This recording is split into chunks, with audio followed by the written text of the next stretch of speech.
Chapter 495. When Roland got up from his bed, the sky was already bright. He put on his coat and walked to the window. The white buildings had revealed their respective colors. The red tiles and gray walls mixed together to form a vibrant mix of colors. Although it was still very cold indoors, facing the sun, he could feel a little warmth. The ground had turned into snow. He walked into the office that had been transformed from a study. Today's breakfast was on the table. A fried egg, 2 pancakes, and a cup of hot water. Just like in the small town, Nightingale had obviously prepared it for him. "Thank you," Roland said to the empty recliner. "How did you know I was here?" Nightingale's figure gradually emerged. "You wouldn't sit if you could lie down." He smiled and put the egg between the 2 pancakes and brought it to his mouth. "And the back of the chair is sunken. It would be strange if I didn't know." "No, I also like to sit." She flashed and appeared directly beside the desk. She turned over and sat on the edge of the table. "For example here. This set of movements is so smooth that I can never get tired of watching it," Roland thought. Especially the process of escaping into the fog, and then coming out in a flash. It was like a space jump. "You seem to be in a good mood. Did you have a good dream?" She raised her eyebrows. "Well, it was a good dream." "That's good." Roland swallowed the egg burger in a few bites. "Today you have to follow me. Because of the assassination." "Yes." He became serious. If the gem list was really used by Timothy, there may be other hidden pawns in the western region, and we can't check everyone. These loyal and resourceful people of the royal family should not be wasted on assassinations. They could have been placed in more promising positions to display their abilities. Thinking of this, Roland further strengthened his determination to eradicate Timothy's forces as soon as possible. "As you wish, Your Highness." Nightingale smiled. "Where are we going today?" "The mine and the salt well. This is also one of the main reasons I came here." After summoning Perrault and the relevant personnel to the castle, the inspection team marched out of the city. Although Roland was more interested in the iron mines of the Maple Leaf and the Wildrose families, the gem trade was the pillar industry of the Longsong area, and it was the closest to the stronghold. Therefore, the first stop of his inspection was the famous 5-colored gem mine. Because of the melting snow, the ground had become extremely muddy. Carriages were unable to pass through, so the group could only slowly travel on horseback. It took them half the morning to reach the edge of the impassable mountain range. Roland was once again convinced of the truth that if one wanted to be rich, one had to build roads first. There was not even a single hard surface that led to the mining area. Once it rained, it would be impossible to transport the ore no matter how high the output was. The mineral vein was located in a natural cave. After passing through a short narrow passage, the interior suddenly became wide and spacious. Nearly 100 rosin torches could only illuminate the interior of the cave. Roland looked up and asked, "Is this cave formed naturally?" "Yes, Your Royal Highness," Petrov nodded. "Rumor has it that it was discovered by accident. Originally, there was a smooth rock wall here, but more than 300 years ago, there was an earthquake, and the rock wall collapsed, revealing the current cave entrance. At first, the local hunters only used this place as a shelter from the rain. Later, as they explored deeper, they discovered the 5-colored gem." "You know it very well," Roland said with a smile. "These stories are well known in the western region." Perrault beckoned a man to come closer. "His name is Denver Crane, and he's the manager of this mine. You can ask him about the details." "Are you Duke Ryan's man?" "No, Your Highness, the Crane family doesn't belong to any lord." The man called Denver bowed.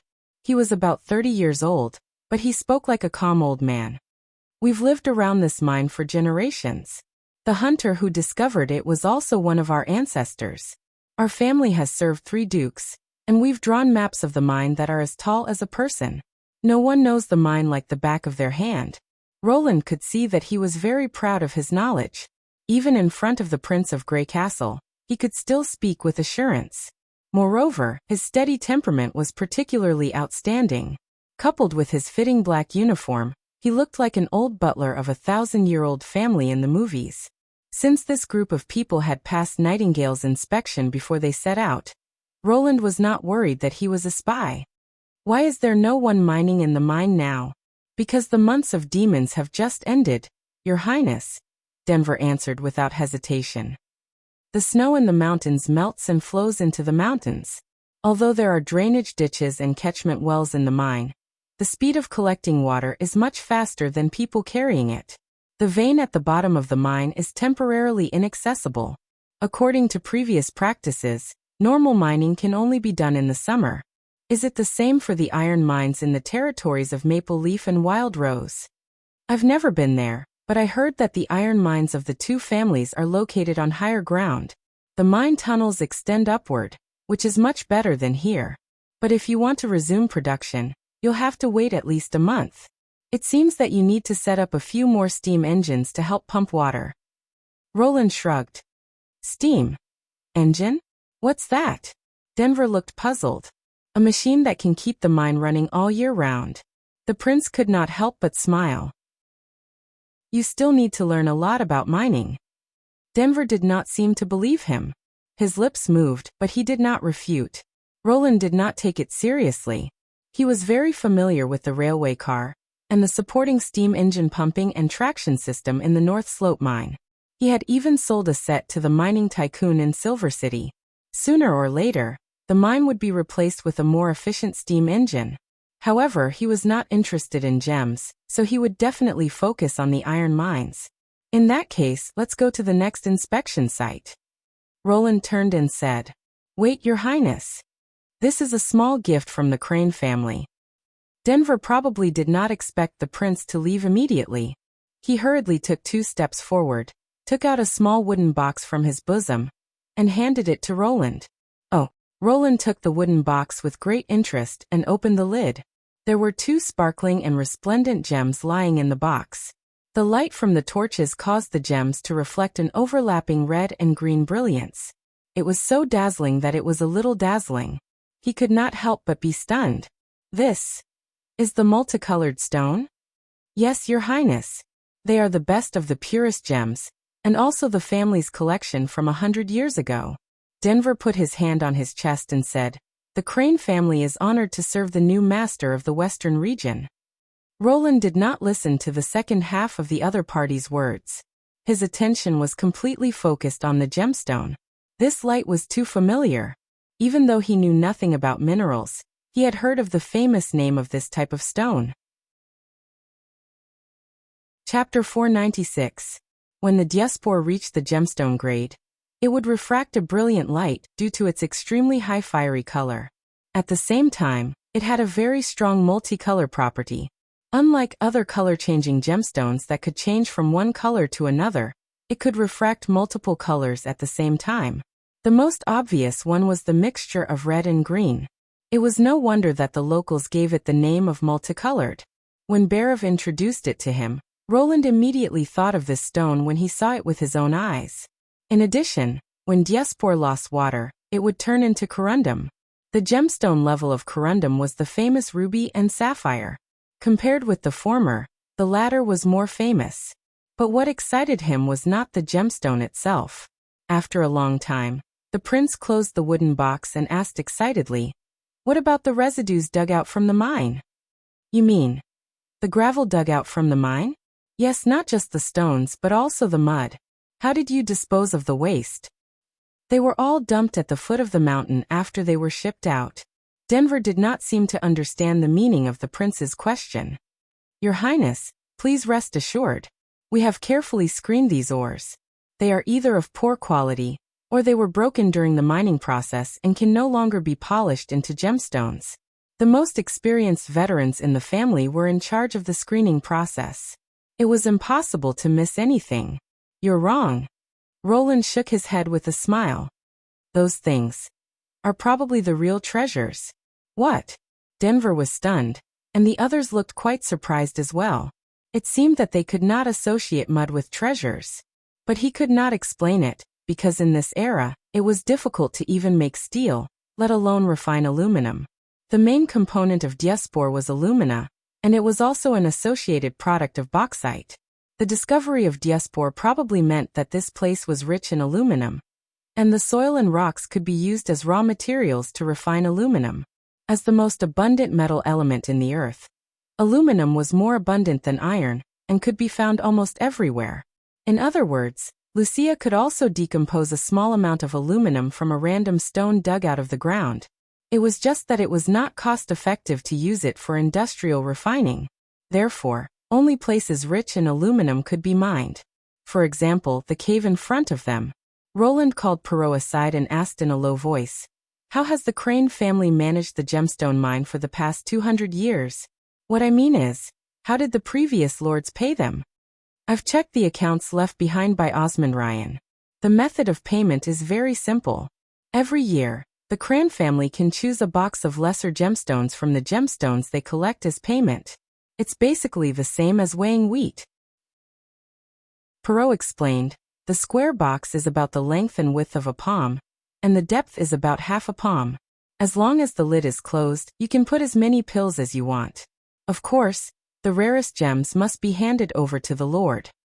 In other words, the two treasures he gave me just now weren't the best? In terms of quality, it is indeed the best. He wouldn't dare to lie to you about this, but you also know that the bigger the gem, the more expensive it is. You've also received gifts from him, haven't you? Roland looked at the eldest son of the honeysuckle family with interest. The latter replied awkwardly, "Yes, Your Highness. I'll give the gemstones to you when I return." "Keep them, I don't care about that," the prince said carelessly. "I'm just curious, who can guarantee that the payment is true? What if the family secretly takes more during the mining process? Unless they turn the mansion upside down, they won't be able to find out anything, right? Every batch of ore is transported out of the mine and screened, and even if the Cran family steals, they won't do it too obviously. This is a mutual check and balance. They're afraid that the Lord will find out and punish them, and the Lord won't be able to find so many people who know the mine like the back of their hand." Perrault paused. "Besides, even if it's our own people, who can guarantee that they won't steal?" "I see." Roland nodded. "Then continue according to this rule. But in addition to the 5-colored stone, I also want the gravel and mud dug out. When I return, I'll make a preliminary collection plan for you. First, carry it out according to the requirements." "Your Highness, this mud, is it really more precious than the gemstones?" "It depends on whose hands it's in," the prince replied. "What was aluminum? It had countless uses. Its low density and corrosion resistance were already half of the industrial production sky, and it was also an essential key material for aviation technology, although aluminum refining was troublesome, and the electrolysis equipment required an astronomical amount of electricity for Neverwinter. With Lucia's help, they could always save up some. By then, some miraculous weapons in this era, such as large airships, could also be produced. Roland had originally planned to focus on the 2 iron mines, but now it seemed that he had to adjust his plans slightly. It was completely dark when he returned to the castle after inspecting the remaining 2 mines and a salt well. After dinner, Roland could not wait to take out a pen and paper and start to plan the use of the new resources. First, the steam engine.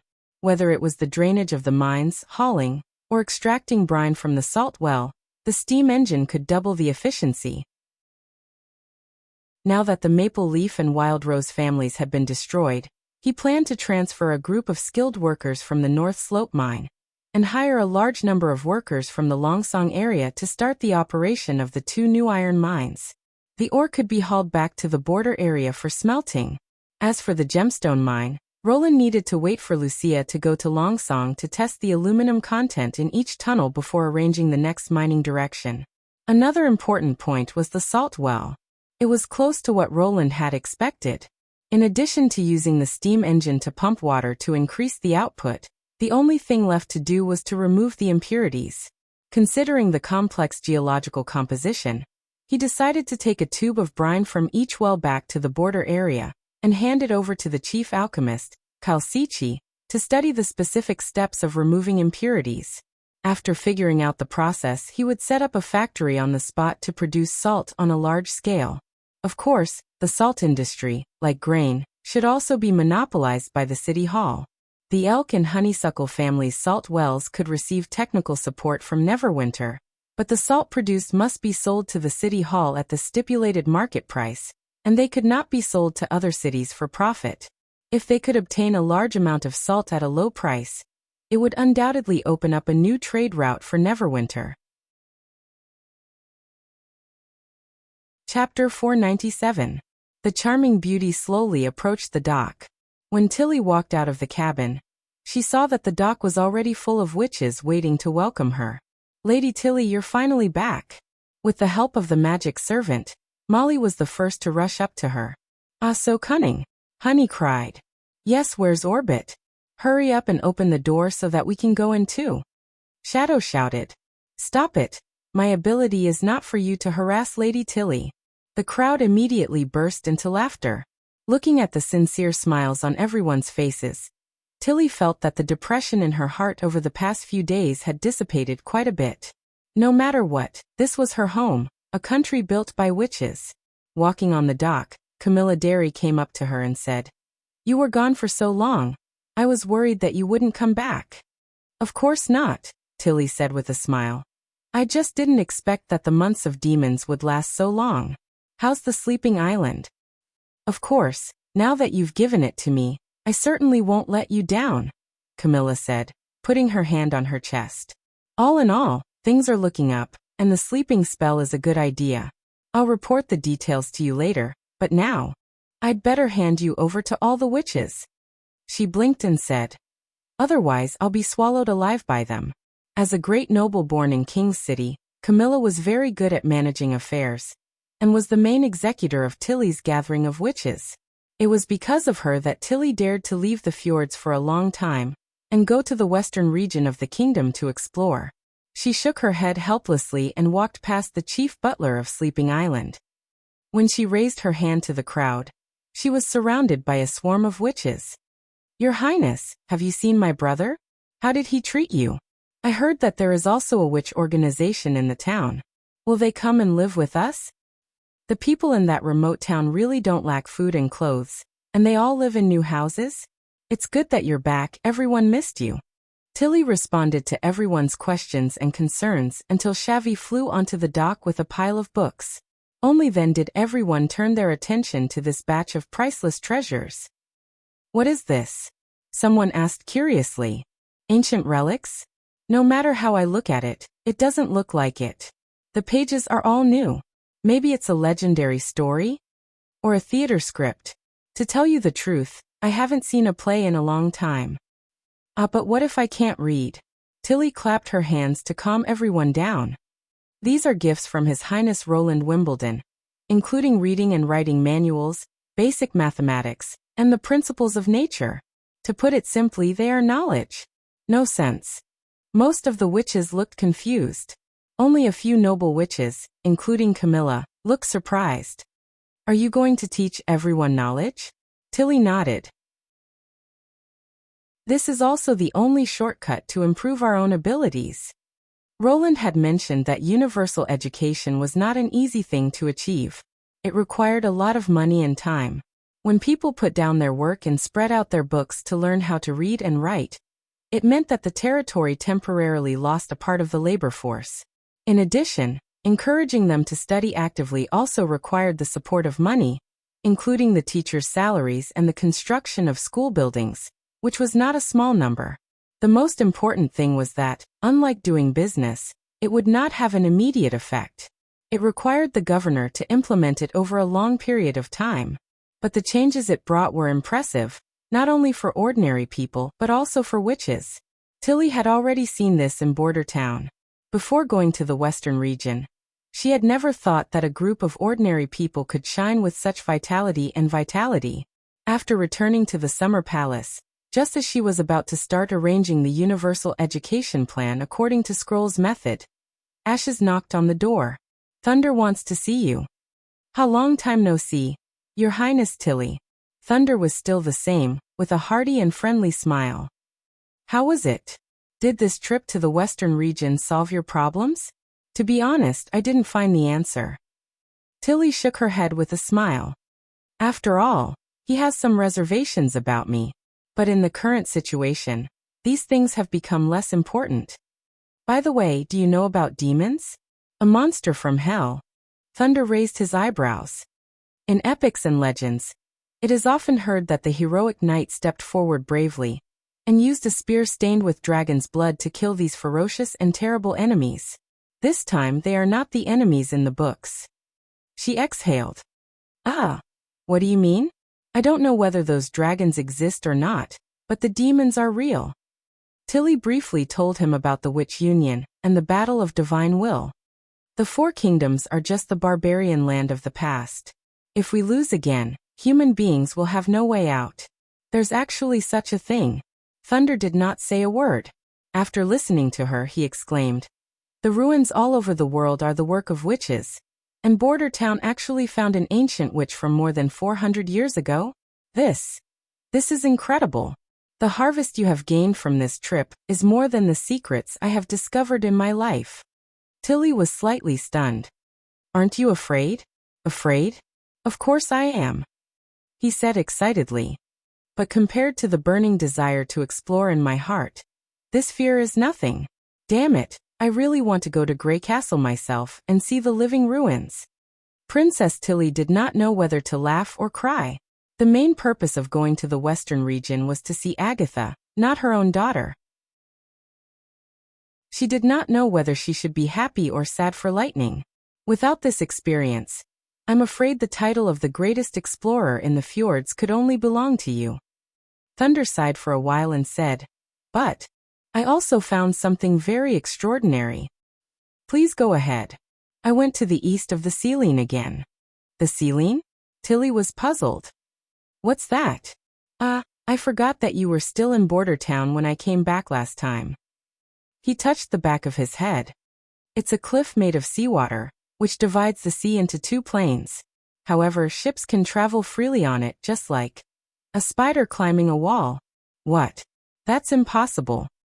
"I had the same reaction when I first saw it, but the ceiling does exist," Thunder said proudly. "What's more incredible is that I drove Courage over the ceiling and was lucky enough to witness the whole process of a high tide. If I hadn't seen it with my own eyes, I would never have imagined how spectacular the scene was. The seawater gradually flowed faster and faster, and finally rushed to the lowest point of the cliff. If it weren't for Molly's servants protecting the ship, I'm afraid Courage would have been broken on the spot. I turned the wheel to steer the ship straight in the direction of the seawater. Plus, there was a strong wind at that time, so the two maintained a very delicate balance. Courage couldn't go any further, but it also wouldn't be swept off the cliff by the current." He paused here, as if he was recalling the excitement at that time. "Of course, the ceiling is not a real cliff. We've all seen what a waterfall looks like. The straight curtain of water, the splash of water, and the roar of the water. But there, except for the flowing seawater, there was nothing. I knew that even if Courage was pushed off the ceiling, it would just be the same as the process of climbing up, returning to the side of the lower terrain." "And then?" Tilly asked eagerly. Chapter 498. The water flowing from the ceiling into the seabed caused the water level to rise? How was that possible? Tilly pondered for a moment. What about the ebb tide? Will the seawater flow back? Good question. Thunder clenched his fists excitedly. After that, my fleet stayed near the ceiling for half a month until the tide ebbed. During this time, I also used various methods to cross the ceiling. The most amazing thing was sailing on the ceiling. Do you know what it felt like? To outsiders, it seemed like we were stuck to a cliff, with the sails completely parallel to the sea, and could fall at any time. But we didn't feel this at all on the ship. It was like Braveheart was sailing on a narrow river several meters wide. On one side was the endless wall of seawater, and on the other side was the vast sky. Of course, we had to wait for the water to slow down before we could do that. Otherwise, the magic servants wouldn't be able to protect the hull. This doesn't make sense. Tilly's mind was in a mess. If the person telling this story was not Thunder but another explorer, she would have thought that he was bragging. I think so too. But I trust my eyes more than common sense. He continued. Half a month later, the tide began to ebb. It was exactly the same time as the rise and fall of the Shadow Islands. The seawater didn't flow back. It just slowly receded, and the ceiling once again shrunk from several meters high to hundreds of meters high. You mean the extra seawater just disappeared into thin air? Maybe, but it could have flowed to other places. Where could it have flowed to? Tilly face-bombed. The tides of the Shadow Islands rise and fall dramatically, while the fjord's islands are much calmer. When it reached the shore of the Four Kingdoms, there was almost no obvious change. If it didn't disappear into thin air, what else could it be? Thunder pointed at his feet. She sighed. I remember you said that the water level of the Shadow Islands fell so fast, as if there was a huge hole at the bottom of the sea that was swallowing seawater. But no matter how big the hole is, it should be filled in a few years. This is just my guess. After all, no one has seen what the real bottom of the sea looks like. But there is one thing that I am very concerned about. What? Why is the sea we're in called the Swirling Sea? Tilly was shocked when she heard this. She then shook her head and said, That's impossible. This idea is too crazy. If the drainage from the underwater cave could create a whirlpool, how could we not have seen it? Also, this name has been around for hundreds of years. Who knows what the person who named it was thinking? Indeed, I've done a simple experiment. The water must be shallow enough to see the whirlpool. And we don't have the ability to go deep into the sea. Thunder smiled mysteriously. But even if we don't, it doesn't mean that witches can't do it. I didn't think of this before, but when you told me that there was a witch empire that spread across the continent more than 400 years ago, I realized that this name was probably passed down from that era. But I'm a witch, Tilly said with a shrug. And there's no witch on Sleeping Island who has the ability to do that. I know of one. What? This witch lives in the fjords, but she hasn't been in contact with humans for a long time. Thunder sighed. She used to be a good friend of one of my right-hand men in the expedition team. Since she awakened as a witch, she left the land forever. Now you can only hear her melodious singing when the sea is foggy. You should have heard of her story. The mermaid who guides the sea route. Are you talking about the protagonist of this rumor? Yes, Thunder nodded. Although I don't know if I can get her help, I have to try. Maybe I will need my old friend Marjorie to help me. I see, then you have to hurry up.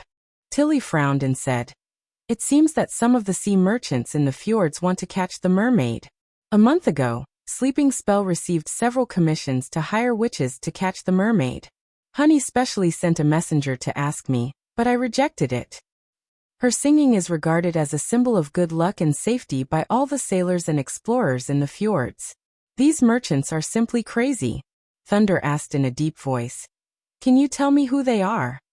Sleeping Spell shouldn't reveal the identity of its customers, but Tilly sketched a few names in the air. You saw it yourself. Since the other party was a witch, as the leader of Sleeping Island, she couldn't just sit back and do nothing. Yes, he raised the corner of his mouth. They will get what they deserve. They smiled at each other, and then Thunder said, This time I came to you, in addition to the new exploration commission. I also need your help with something. Go ahead. Well, after I came back, I heard that Crescent Moon Bay has introduced a new kind of ship, which can sail without relying on the wind, and its speed is much faster than a sailboat. I asked someone to inquire about it in detail, and learned that this kind of ship is actually made in Border Town. Thunder said frankly, If I want to continue to explore above the waterline, I need a bigger and faster ship, otherwise, when the wind is not good, I can only be pushed against the current. He took out a letter from his bosom. Money is not a problem, the faster the ship, the better. Can you help me give this order letter to him? Tilly quickly understood the meaning of his words. You don't want Lightning to know? Thunder said helplessly. If she knows, she will definitely insist on going with me. No one knows what is above the waterline. I can't take her risk. But she was already a qualified explorer. She was the one who discovered the ruins of the stone tower, hidden in the depths of the concealing forest. Tilly thought so, and finally nodded. I understand. I'll help you contact Roland Wimbledon for the time being. Thank you, Your Highness. After Thunder left, Tilly pondered for a long time, and then took out the ancient books she had found in the ruins of the Shadow Islands. Maybe she could find clues about the sealing and tides in them. According to the method taught by Agatha, she twisted her magic according to the shape of the characters, and the corresponding meaning automatically emerged in her mind. as if she was not reading the book, but the book was talking to her. Some of the ancient books described what the author had seen and heard in the barbarian land, some were like nautical logs, and some mentioned the reconstruction plan of the Union. The more she read, the more confused she became. These contents had no connection, and they did not seem to be written by the same person. Moreover, none of the books mention the ceiling, the spire at the bottom of the sea, the telescope, and the huge stone gate in the mirror. This was completely different from what she had expected. She had thought that as long as she could understand the language of the Union, she would be able to uncover some of the secrets in the ruins, and even find out the truth about the rapid rise and fall of the Shadow Sea. But now, it was more like she was looking through a pile of miscellaneous notes. Wait. Pieced together? Suddenly, an idea flashed through Tilly's mind. She spread out the 3 logbooks and put them together. Once again, she carefully examined them. The time recorded in the logbooks was very different. Some of them were even separated by several decades. The routes were also different. They ranged from the sea near the mainland to the fjords. It was as if someone had collected these things one by one and stored them in the ruins.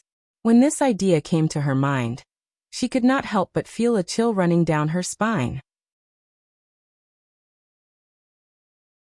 Chapter 499. At the dock of the Longsong district in Neverwinter, 2 cement boats were docked on the shore. Workers were unloading burlap bags one by one. The newly appointed official of the Ministry of Agriculture was counting the number. The whole dock was in full swing. It was a rare scene in Stronghold, where the influence of the months of demons had not completely dissipated, and the roads were still covered with snow. After checking and counting, the seeds in the burlap bags would be distributed to every farmer. Your Highness, can the golden ones really increase the wheat yield by more than 3 times? Perrault still could not believe it. Does it mean that the wheat yield from the fields can feed everyone? Roland had also heard Barov say something like this before. Or, in the eyes of most nobles, it was normal for commoners to go hungry. Making sure everyone has enough to eat is the most basic responsibility of a lord. We've only taken the first step. Besides, you don't have to take it as my kindness. You know, starving people can't devote themselves to the construction of the city. But this is undoubtedly a great achievement. As far as I know, no city in the kingdom can achieve this. The achievement is indeed praiseworthy, but I only made a small part of it. The most important thing is the witches. Without Leaf's transformation, the golden ones would not have been possible. Perrault was silent for a while. Maybe we were wrong before. What? About the way we treat witches. Roland let out a long sigh. Most nobles disapprove of the church's propaganda, but they also hate and are wary of witches. They cooperate with the church to kill witches. Even if they want to use witches, they are strictly guarded like slaves. Only you see their value and treat them as ordinary people. That's the most incredible thing. They're not ordinary at all. Not only do you not see the value of witches, but you also ignore the power of the people. In fact, the potential of the latter is even more amazing. Witches are like catalysts. The combination of the two can bring about a leap in civilization. The more developed a civilization is, the greater the leap will be. However, Roland did not speak his mind. It's not too late to make up for it. After all, we're of the same origin. Your Highness, the boiler is boiling. The Victory can set sail at any time, one of his guards reported. Let everyone get on the boat. I'll be right there. The prince then turned to Perrault. The guidance team from the Ministry of Agriculture should arrive in the afternoon. They'll teach you how to plant golden ones. As for the mining and construction of the mines, the expansion of the population, universal education, and the establishment of factories, we've discussed enough at the meeting. Just follow the plan, and if you encounter any problems, try to solve them on your own. If you can't, let me know. He patted the eldest son of the Honeysuckle family and said, After I leave, I'll leave this place to you. Do a good job. Your career as the executive officer of the Longsong district will not be your final destination. I won't let you down, Your Highness. Perrault bowed. Roland boarded the concrete boat and gave the order to set off. With a long whistle, the SS Victory slowly left the shore and headed for the border area. Asterisk, how many bald boats have we seen?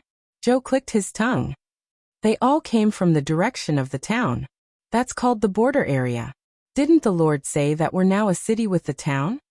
Snaketooth curled his lips. Bald Ship was a nickname Joe had given to those strange ships in the inland rivers without sails, but he preferred to call them Stone Ship. The wide gray hull of the ship was as solid as a rock, and even when the porters ran back and forth on it, it did not move. What's it called? Neverwinter, Tigerclaw echoed. Who cares, it has nothing to do with us, Joe shouted excitedly. You'll also take a boat like this to the town. Remember to take a good look at why they can move without sails or oars and what the white fog and black smoke above their heads are. It really has nothing to do with us, Snaketooth thought. At least we can find a job after the city is built. Are you really not going to stay? Sunflower looked a little unhappy. We're all handymen. Why do we have to go to a strange place? 1 silver royal more, Tigerclaw said cheerfully. If we stay here, we'll get 6 silver royals. If we go there, we'll get 7 silver royals. Anyway, we'll all work. Of course, we'll choose the one with more money. I didn't ask you. Sunflower rolled her eyes at him and stared at Snaketooth. For some reason, Snaketooth suddenly felt a little guilty. After the establishment of the city of Neverwinter, the Lord seemed to fulfill his promise. Countless recruitment notices appeared in the square overnight. However, there were not many opportunities for rats. Most of them were handymen and mason apprentices, and their pay was also lower than that of other rats. Of course, no matter what, it was better than being a rat and starving. That is, if the salary could really be delivered on time as stated in the announcement. To his companions, he told them that he could make more money in the border area, but his real thought was that the border area was closer to paper. Looking at Sunflower's scrutinizing eyes, he swallowed his words. I think. The same as Tigerclaw. Will you come back? Beep. Just then, a whistle sounded from the direction of the dock and a red flag waved. It's our turn. Let's go. Tigerclaw grabbed Snaketooth's hand and pulled him to the dock. As the whistle sounded, the crowd around them also surged. When they entered the inspection passage, they were almost pushed forward. Snaketooth held his luggage to his chest and looked back. Unfortunately, he could not see Sunflower and Joe in the crowd. Several black uniformed policemen were checking boarding passes at the end of the passage. Your name? Your assigned team? Show me your proof. After Tigerclaw passed by, it was soon his turn. Snaketooth took out the warm, wrinkled note from his pocket and carefully handed it to the policeman. Snaketooth, the 5th construction team of the Red Flag Group. Look. The policeman did not pay attention to his introduction. He opened the boarding pass and glanced at it. Then he impatiently patted his chest and said, The ship on the left. Next. When he boarded the ship, Tigerclaw was already waiting for him at the entrance. They didn't ask for extra money. That's incredible. Yeah. They didn't ask for it. Snaketooth absent-mindedly folded the proof and put it back in his pocket. He looked at the dock area, trying to find his companions. It was not until the stone boat was slowly moving away from the wharf that he found the 2 of them on a stone step beside the embankment. Sunflower was waving Joe's coat, and Joe was standing behind her with his arms folded. Snaketooth hurriedly took off his coat, ignoring the surprised looks of the others, and waved it hard. Their gazes finally met once more. Take care, he shouted.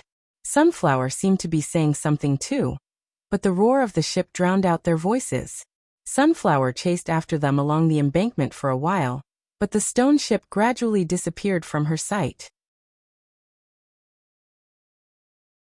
Chapter 500. A Genius in a Second to Remember Love? The internet provides you with wonderful novels to read. After spending a whole day on the way back to the border area, Roland felt sore all over. He went to bed early after washing up, and did not feel refreshed until noon the next day. It seemed that he needed a soundproof cabin and soft reclining chairs on his ship. It would be even better if there was a spacious bed. Otherwise, it would be a double torture to sit on a trembling hard chair and listen to the roar of the steam engine. The first thing Roland did when he walked into his office was to summon Bear of Mons and Senadali, the Minister of Agriculture. There was only 1 week left before the spring offensive. Since Iron Axe was confident in the army, Roland was very reassured. Therefore, the most important thing was to focus on the agricultural production and spring sowing. After all, only when they had food in their hands could they not panic. I've seen the seeds being transported to the Longsong Pier. As long as we have golden ones, this year's harvest won't be too bad, but the border area is the focus. We're an example, a proof, and an example for everyone to see. Roland knocked on the table and said, "So how's the spring plowing going? Who can tell me?" "Your Highness, the current situation is like this." Barav was the first to speak. Among the first batch of promoted serfs, only 30% are willing to continue farming. Including the newly recruited serfs, the total agricultural population is about 10,000. Based on the average wheat yield last year, the grain produced by these 10,000 people should be able to feed 40,000 to 50,000 people. He paused and added, "When I say feed, I'm calculating according to the wheat purchase limit for official residents, which is much more than the daily consumption of civilians in other cities. If you only want to keep them from starving to death, you can add another 20,000. That's about it, Your Highness." Sirius continued. "However, the above conclusions are based on the statistics from the year before last by the Ministry of Agriculture. This year, about half of the serfs, mainly the new batch, will use the Golden Twos modified by Lady Leaf. To be honest, if I hadn't seen it with my own eyes, I wouldn't have believed that wheat stalks could grow so many ears. In addition, 2,000 people will switch to potatoes and corn, so I can't estimate the actual output. As for the farming part, the farmland is currently being plowed. According to the previously written crop planting manual, the farmland needs to be plowed 3 times, and the fermented compost is mixed into it. This process generally takes 3 to 4 weeks, mainly depending on the number of workers in the field and the farming tools used. The serfs of the previous year have basically all rented iron farming tools, which should reduce the plowing time by a lot. As for the depth of the trench and the spacing between the seeds, I've arranged the apprentices to teach them how to sow the seeds according to the planting manual. It was obvious that the Knight of the Wolf family had put a lot of effort into farming. He had considered all the aspects that needed to be taken into consideration. Even Roland could not help nodding in agreement. In this era, agriculture was underdeveloped because it relied too much on the land itself. One piece of land was equivalent to all the crops planted. In order to protect the land, farmers even had to rest for 2 years after plowing, which was extremely inefficient. Now that Neverwinter had controllable irrigation, natural fertilizers, and reasonable planting methods, as well as the seeds modified by Leaf, the yield was naturally astonishingly high in the eyes of the locals. However, for Roland, it was still too high that more than 10,000 of the 30,000 people were engaged in farming. If he wanted to reduce the agricultural population, the most effective way was to start with farming tools, such as making agricultural equipment that used animal power or mechanical power. "Good, keep the momentum going," Roland said with satisfaction. "Also, keep a good record of the people you send to the Longsong area. In the future, if you want to promote it to other cities, follow this pattern." After dealing with the agricultural affairs, Roland left the castle and went to the Redwater River dock accompanied by Nightingale and his guards. This ship, which was built by Anna, had entered the weapon installation stage 2 days ago. The hull, which was painted with a gray and red anti-corrosion coating, stood quietly on the sleepers. The hull, which was the size of 3 cement ships, looked very burly. Different from the cement paddle steamers without cabins, its sideboard was nearly 2 meters long, which could fit the boiler and steam engine into the belly. The 2 ribs also did not have paddle wheels. In addition, another feature of the ship was the raised bridge in the middle of the hull. Although it was only 1 story high, it still looked very eye-catching. Of course, as a shallow water gunboat, the most important equipment was undoubtedly the 152mm giant cannon. In order to save time, Roland did not let Anna make the naval cannon. Instead, he dismantled the Longsong cannon on the city wall and planned to put it directly on the ship. Now it was placed beside the dock, waiting for the final hoisting. "Your Highness." Seeing Roland appear, Anna immediately waved to him. "Here." The prince walked over with a smile. "How is the construction going? Is it going well?" During the week when he went to the Longsong area, Anna took care of all the construction of the gunboat. Although she was given the drawings of the key parts, it was, after all, an unprecedented project, so it was normal to encounter all kinds of problems. Not very well. She shook her head. The more troublesome problems are the side hull deformation, the propeller leakage, the hull tilting to one side after welding the bridge, and the gun seat can't jam the cannon, but I've solved them.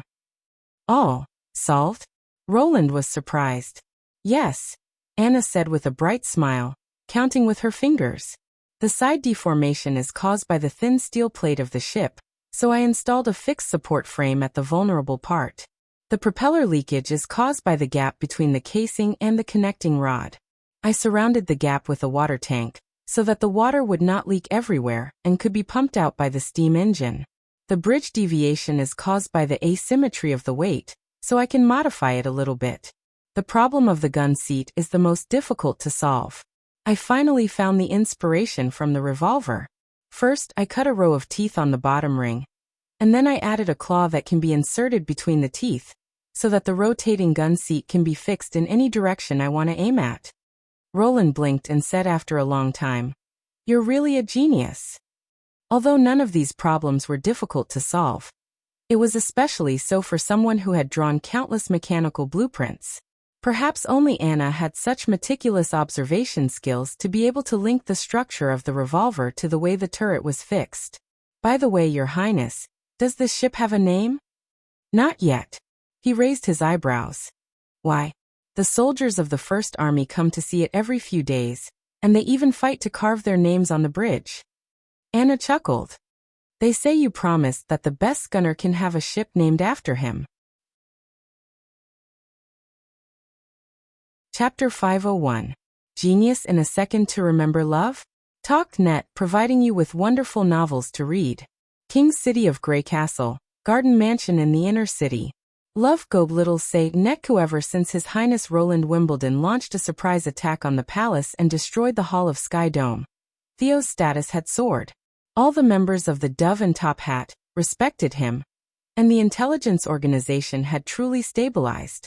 In addition to these core members, Theo had been able to influence the decisions of the Skeleton Fingers after more than half a year of operation, and he was also well aware of the movements of the other mouse organizations.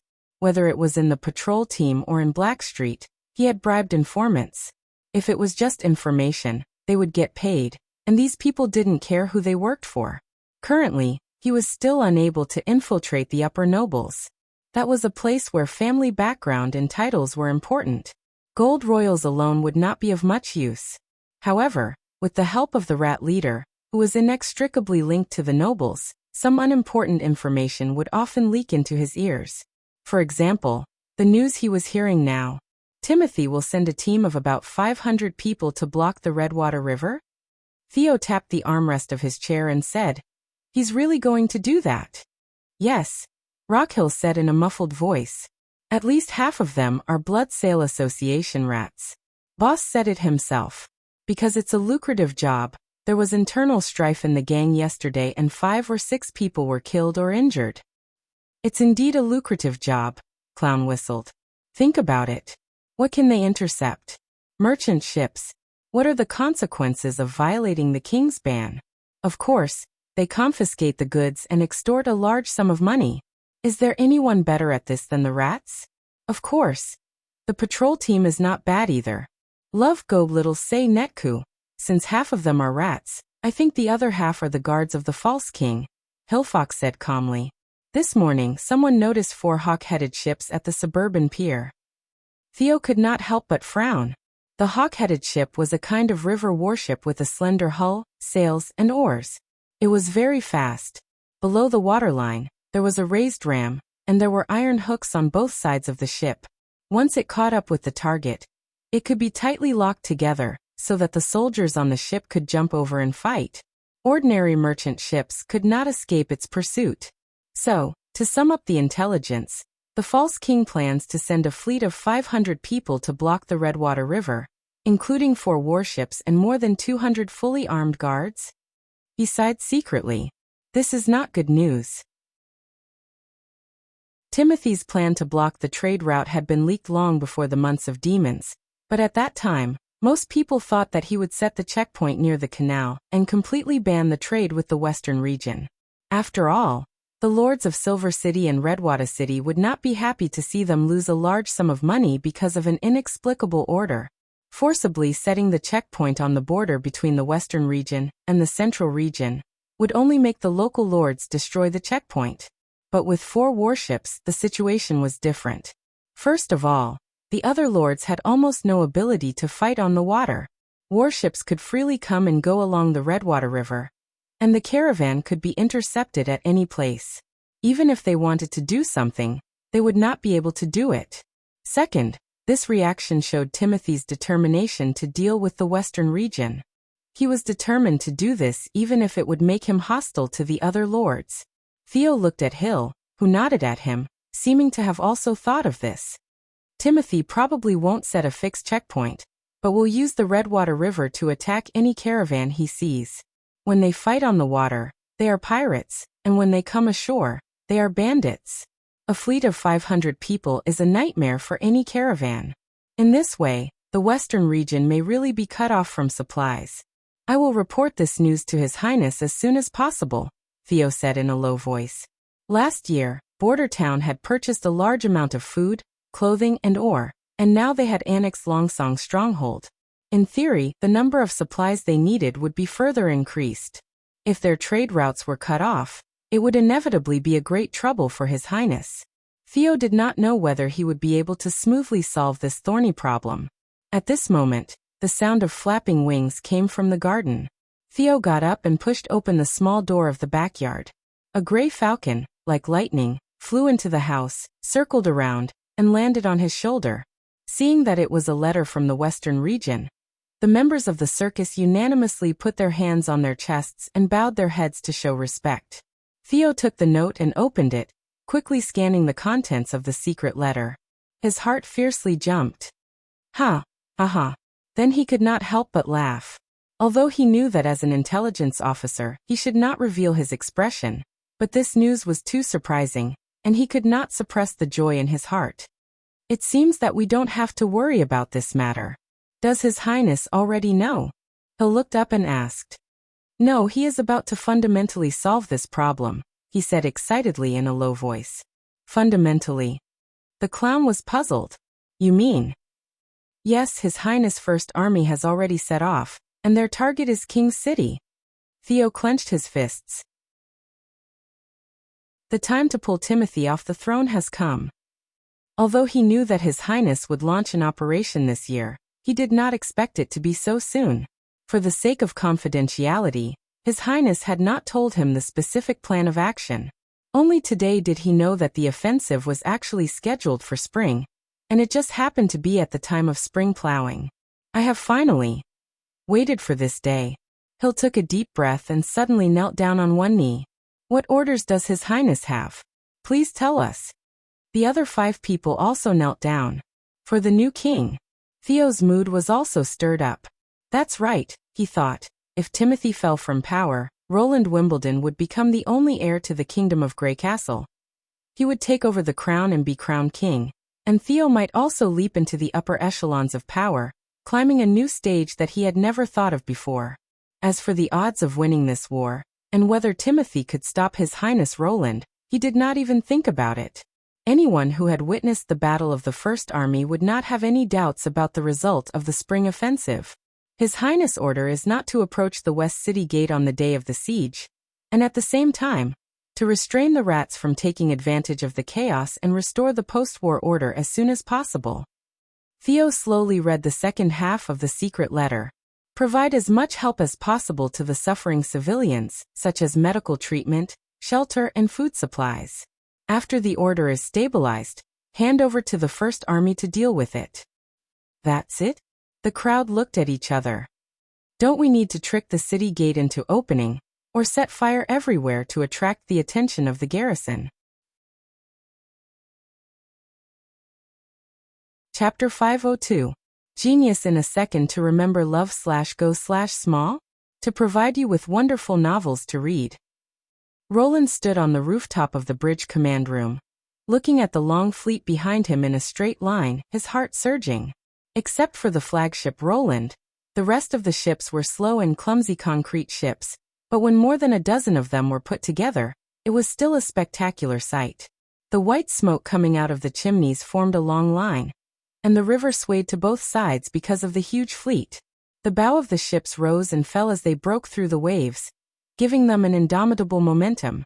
As the flagship, the gunboat was the most dazzling star of the fleet. Its towering bridge and slender shape made it completely different from ordinary sailboats and concrete ships. Its weapons included a 125mm main gun at the front of the hull and two Mark I-type machine guns at the rear. Its special high-pressure steam engine and propeller drive system allowed it to run at an extreme speed of 12 km per hour. In this era, it was definitely the overlord of the inland river basin. "You seem to be in a good mood," Nightingale said, smoothing the ends of her hair that had been messed up by the wind. "Is it because you'll be able to return to your old home soon?" "The palace? No, I'll never go back." He smiled and shook his head. "The western region is my home. I'm just happy to be able to settle the dispute quickly." "Well, half of it is a lie." Roland could not help but choke. He had almost forgotten that she could tell lies. "Ahem, well, I actually feel very satisfied that I can produce so many ships in 1 month of demons. This time it's true," Nightingale blinked. "But it sounds a little boastful. Love go small, say net coup. That's why I don't want to tell the truth. It's understandable." She chuckled and walked to Roland's side. "Actually, I don't blame you. If it's not related to me, I won't mind even if you lie a little." Roland secretly cursed. "If you don't mind, don't point it out. By the way, I haven't thanked you yet." Nightingale looked forward and whispered, "Thank me for what?" "End the strife and pacify the kingdom of Grey Castle. No matter if it's an ordinary person or a witch, they'll all be able to live happily under your rule," she said slowly. "I knew you'd do it, but I didn't expect this day to come so soon. It won't be that fast. Even if we overthrow Timothy, the nobles will retaliate and struggle on their deathbed. I'm afraid it will take several years for us to completely integrate Grey Castle." Roland exhaled. After all, history is always moving forward in a spiral. There is still a long way to go to achieve the ultimate goal. "It's already far beyond my imagination. I was originally worried that I wouldn't be able to see this scene with my own eyes." "What nonsense are you talking about?" He glared at her. "Do you think I'll let you put yourself in danger? Because I'm a combat witch. It's natural for me to be active in the front line. Besides, I have to pay a price if I want to break the existing rules." Nightingale tilted her head. "I was prepared for this the moment I swore allegiance to you. I'm sorry to disappoint you." Roland shrugged. "Of course there will be a price, but basically, it will be paid by the enemy. Besides, I have to thank you for this." "Why?" she asked in surprise. "Because if I hadn't met a witch, I wouldn't have made up my mind to take this step so quickly. If it weren't for Anna, he wouldn't have immediately made the decision to save the witches. If this world didn't have the magical power, he was afraid that he would still be in the barren border town, living a primitive and simple life in fear. This is the truth." Nightingale looked up at him. "Of course," Roland said with a smile. Suddenly, a golden figure descended from the sky and landed beside them. "Your Highness, there are 4 sloops approaching us 20 kilometers away. They have oars on both sides and look like the hawk-headed ships mentioned in the intelligence report." Lightning shouted. "But I don't see an eagle statue on the bow." "The eagle head probably refers to the underwater ram." Roland patted her head. "Good job. Keep watching. Then, can I do one less exercise as a punishment?" The little girl looked at the prince eagerly. The latter couldn't help but laugh.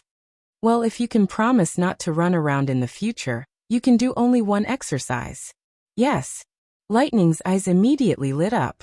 She then jumped up and quickly flew to the east like an elf. "You shouldn't have let her go," Nightingale said with dissatisfaction. "It's better to remember when there are rewards and punishments." Roland waved his hand carelessly, turned around and walked toward the ladder. "Let's go back to the command room. We have work to do." In the 4-meter square command room, There was nothing but a wooden table fixed to the floor and 4 benches. Iron Axe, the commander of the First Army, Brian, the commander of the gun battalion, Van the commander of the artillery battalion, and Kakuzim, the commander of the Victory, stood by the table and made a battle plan for the first water battle. According to the information provided by Theo, Timothy's 4 warships are all paddle sailboats. They should be as fast as cement boats, but they're more flexible. Roland pointed to the diagram on the table and said, "The attack method of this type of ship is generally to get close to the enemy ship and then jump out to fight. It can also be loaded with flammable materials such as gunpowder or sulfur to hit the target and perish together. But considering that Timothy's original intention is to block the river and make some profits, it's unlikely that he will use the second method. This is our first time fighting on the water, so if you have any ideas, feel free to tell us. Your Highness, it's hard for the cannons to hit a moving target, and we're constantly moving, so I suggest we fire when we get close." Van was the first to express his opinion. "As long as we get within 50 meters, I'm sure those guys can knock over an enemy ship with every shot. But I heard that a shell not only consumes a lot of gunpowder, but also that only Miss Anna can make it." Brian shook his head and said, "So it's better to wait for them to attack. If they dare to come close, we can use the heavy machine guns on both sides to shoot them full of holes." Roland looked at Kakuzim and asked, "What about you? What do you think?" The reason why this old man was summoned to the flagship was that he was probably the only person in Neverwinter who had experience in sea battles. According to him, he had encountered pirates more than once during his business trips. Although he was robbed every time, it was still a kind of experience. "Your Highness." Kakuzim hesitated for a moment and said, "In my opinion, we should just ram them." "What?" The other 2 people stared at him. "Your ship is big and fast and it's made of steel. I'm afraid that a wooden ship will fall apart if it's hit. Even if it doesn't fall apart, the water will still make them lose their ability to move." He looked up at everyone and said, "Of course, this is just my personal opinion." Hearing this tactic, Roland could not help but think of the poem. "Today the sky is clear and the blue waves are high, and the flag on the leading mast flutters." Chapter 503. Genius 1 second. Remember, if you want to go? TalkNet provides you with wonderful novels to read. Eden was a newly promoted Sir in King's City. He did not have a fief and could not inherit his title to his children, so he was the lowest among the nobles. Love Gobe Little TalkNet W. Chew. Some great nobles even believed that a Sir could not be considered a noble at all, and was at most an honorary title. Therefore, he showed great enthusiasm for Timothy's blockade order. Relying on his experience on the sea and the new king's preference for new people, he finally became the commander of an eagle-headed warship. He believed that his strength lay in his ability to judge the situation, and this blockade of the trade route was a good opportunity. Drifting on a ship for half a year away from his comfortable residence was naturally very hard, and most nobles were not willing to accept such a job. Therefore, he could barely make it in. And if he did well, he would most likely be made a real noble. It was easy to do well. Neither merchant ships nor caravans were a match for them. If the local lord sent a knight to besiege them, he would be helpless against the warship on the water. As long as he was not greedy, he would be able to complete this task and satisfy His Majesty. Of course, His Majesty's satisfaction depended on the money and goods he handed over. Thinking of this, he could not help but cast a cold glance at the excited rats on the opposite ship. Yesterday, they had intercepted a merchant ship flying the flag of Redwater City. Although the captain had repeatedly said that he was going to Fallen Dragon Ridge, the rats still happily looted the goods and killed all the people on the ship. What they seized were mainly furs, wine, and a jar of golden dragon. However, these idiots actually regarded the loot as their own, and according to the rules of the Black Street, they divided the loot 50-50. Eden couldn't help but sneer. The rats didn't know that apart from robbing, their only purpose was to appease the anger of the local lords. Once the rebel King Roland was finished, the heads of these rats would naturally be sent to the lords who had suffered losses as an apology to His Majesty. As for the seized goods, they would undoubtedly all be stuffed into the palace's treasury. It was ironic that the rats regarded this mission as a lucrative one, and did not even notice the noose hanging around their necks. "Sir, there's movement ahead," the sailor on the lookout shouted. Eden walked to the bow of the boat and frowned. He saw a string of black smoke rising in the distance, as if something was burning on the river. After a while, he faintly saw a gray figure approaching. There was no doubt that it was a ship, but he did not see the most eye-catching sail. "Isn't it a little fast?" the deputy said after staring at it for a moment. Eden had also noticed this. Even though it was moving with the current, its speed was still astonishing. In less than a quarter of an hour, it had grown from the size of a thumb to the size of a palm. Judging from the distance, it was much larger than an ordinary merchant ship. The other two hawk-headed ships also found the target. One of them quickly moved its side oars as if it wanted to board the strange merchant ship before everyone else. "Sir, should we follow them?" the deputy asked. Eden thought for a while and said, "Don't worry, let's see what happens first." He noticed that the hawk-headed ship behind him, commanded by Baron Derrick, was not moving either, while the two warships carrying the rats had already positioned themselves to board the ship. The ship soon became visible, and Eden's jaw dropped. He wasn't the only one. Cries of surprise could be heard from the deck, and the sailors on the mast shouted, "Oh my God, boss, what the hell is that?" The body of the ship was glowing with a metallic luster. Unlike the other ships, which only had copper plates at the bottom, this ship was of the same color, including the strange iron tower on the hull. The bow of the ship was like a shuttle, splitting the river in half. Just by looking at the white waves on the side of the ship, one could tell how fast this iron-shelled ship was. A loud humming sound echoed in everyone's ears. Not only did the ship not slow down, but it also slightly changed its course and crashed into the eagle-headed ship that was leading the way. Since boarding required the hawk-headed ship to approach the target from the side, the hawk-headed ship had to move diagonally first. This was not a problem for the slow-moving merchant ships, but it became a big flaw for the strange iron ship. Before the hawk-headed ship could turn back, the iron ship had already crashed into the unguarded belly of the hawk-headed ship. Everyone heard the sound of wood breaking. The slender warship tilted to one side as if it had been slapped by a giant palm. The side closest to the water was almost submerged in the river. The raging waves rushed up to the deck, and many people were thrown into the water. "God!" the deputy's eyes widened. "It's coming for us." "Enemy attack!" the sailor shouted. "Sir, enemy attack!" The people on the deck had already begun to move. Some had set up their crossbows, and some were loading their muskets with bullets.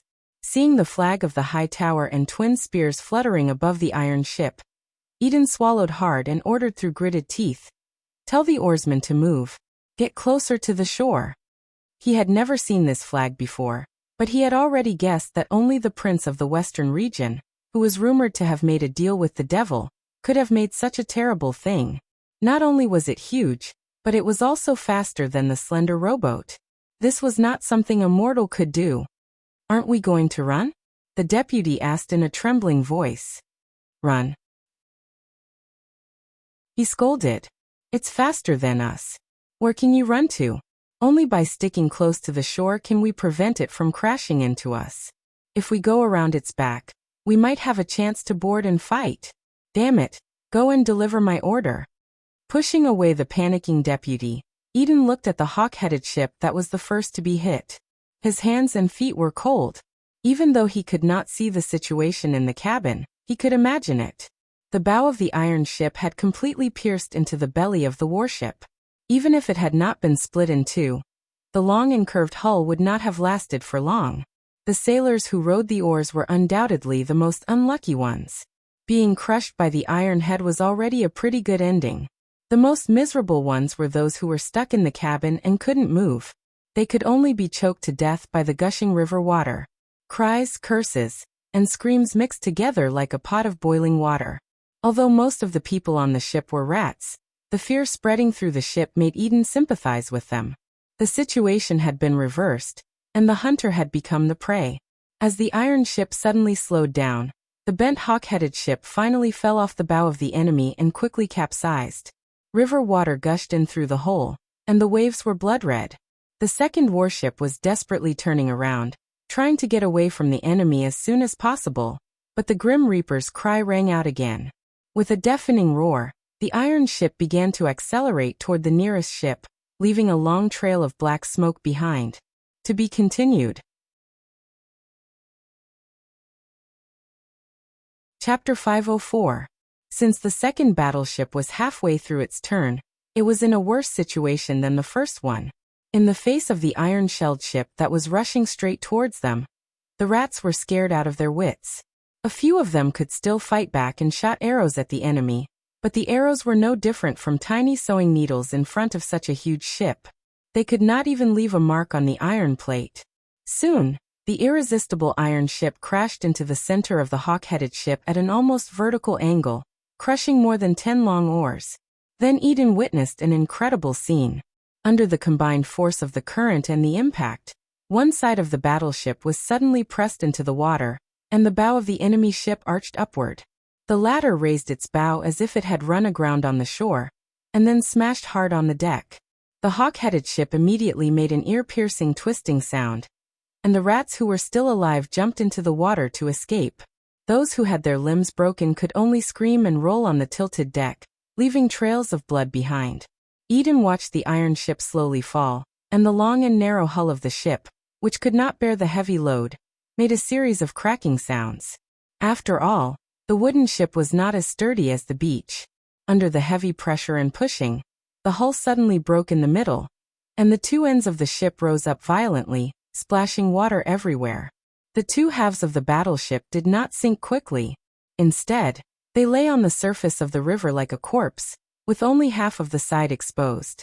The iron ship, on the other hand, looked unscathed and continued to fly toward him.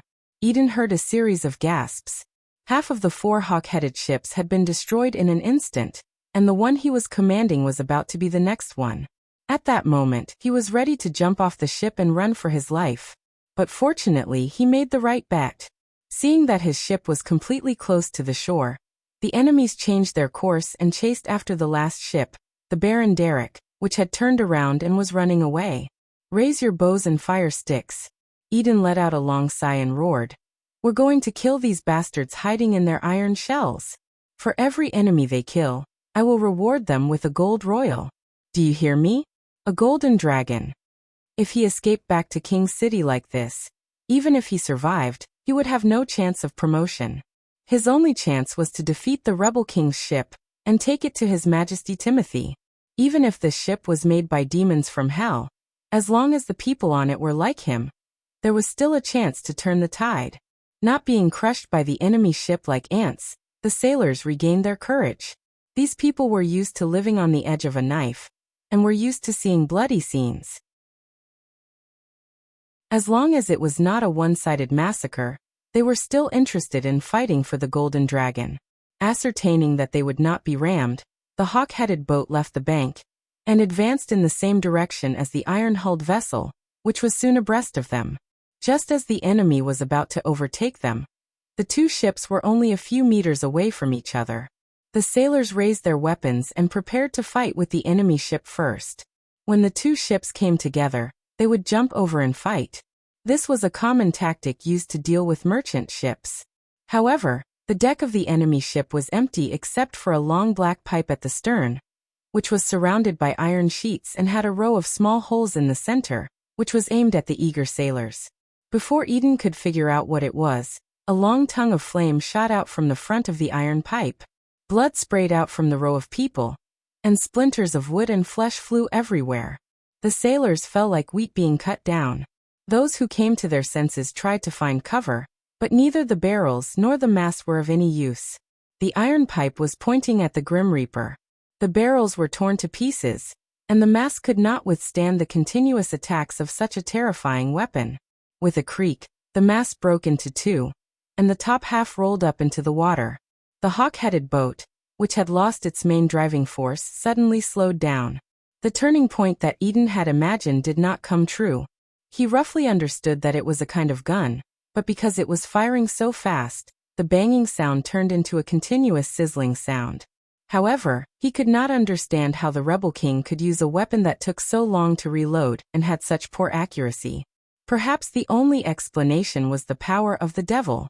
Soon he was covered in a storm of bullets. It was the first time that Lodny had seen such a battle. The Roland was rampaging, using its hard bow and powerful power to defeat the enemy. The enemy was unable to resist at all. He stood guard at the gun position, waiting to fire at any time, but in the end he did not get the chance. When the fourth enemy ship was paralyzed in the middle of the river, the battle was over. The screams and groans of the enemies lingered in the air.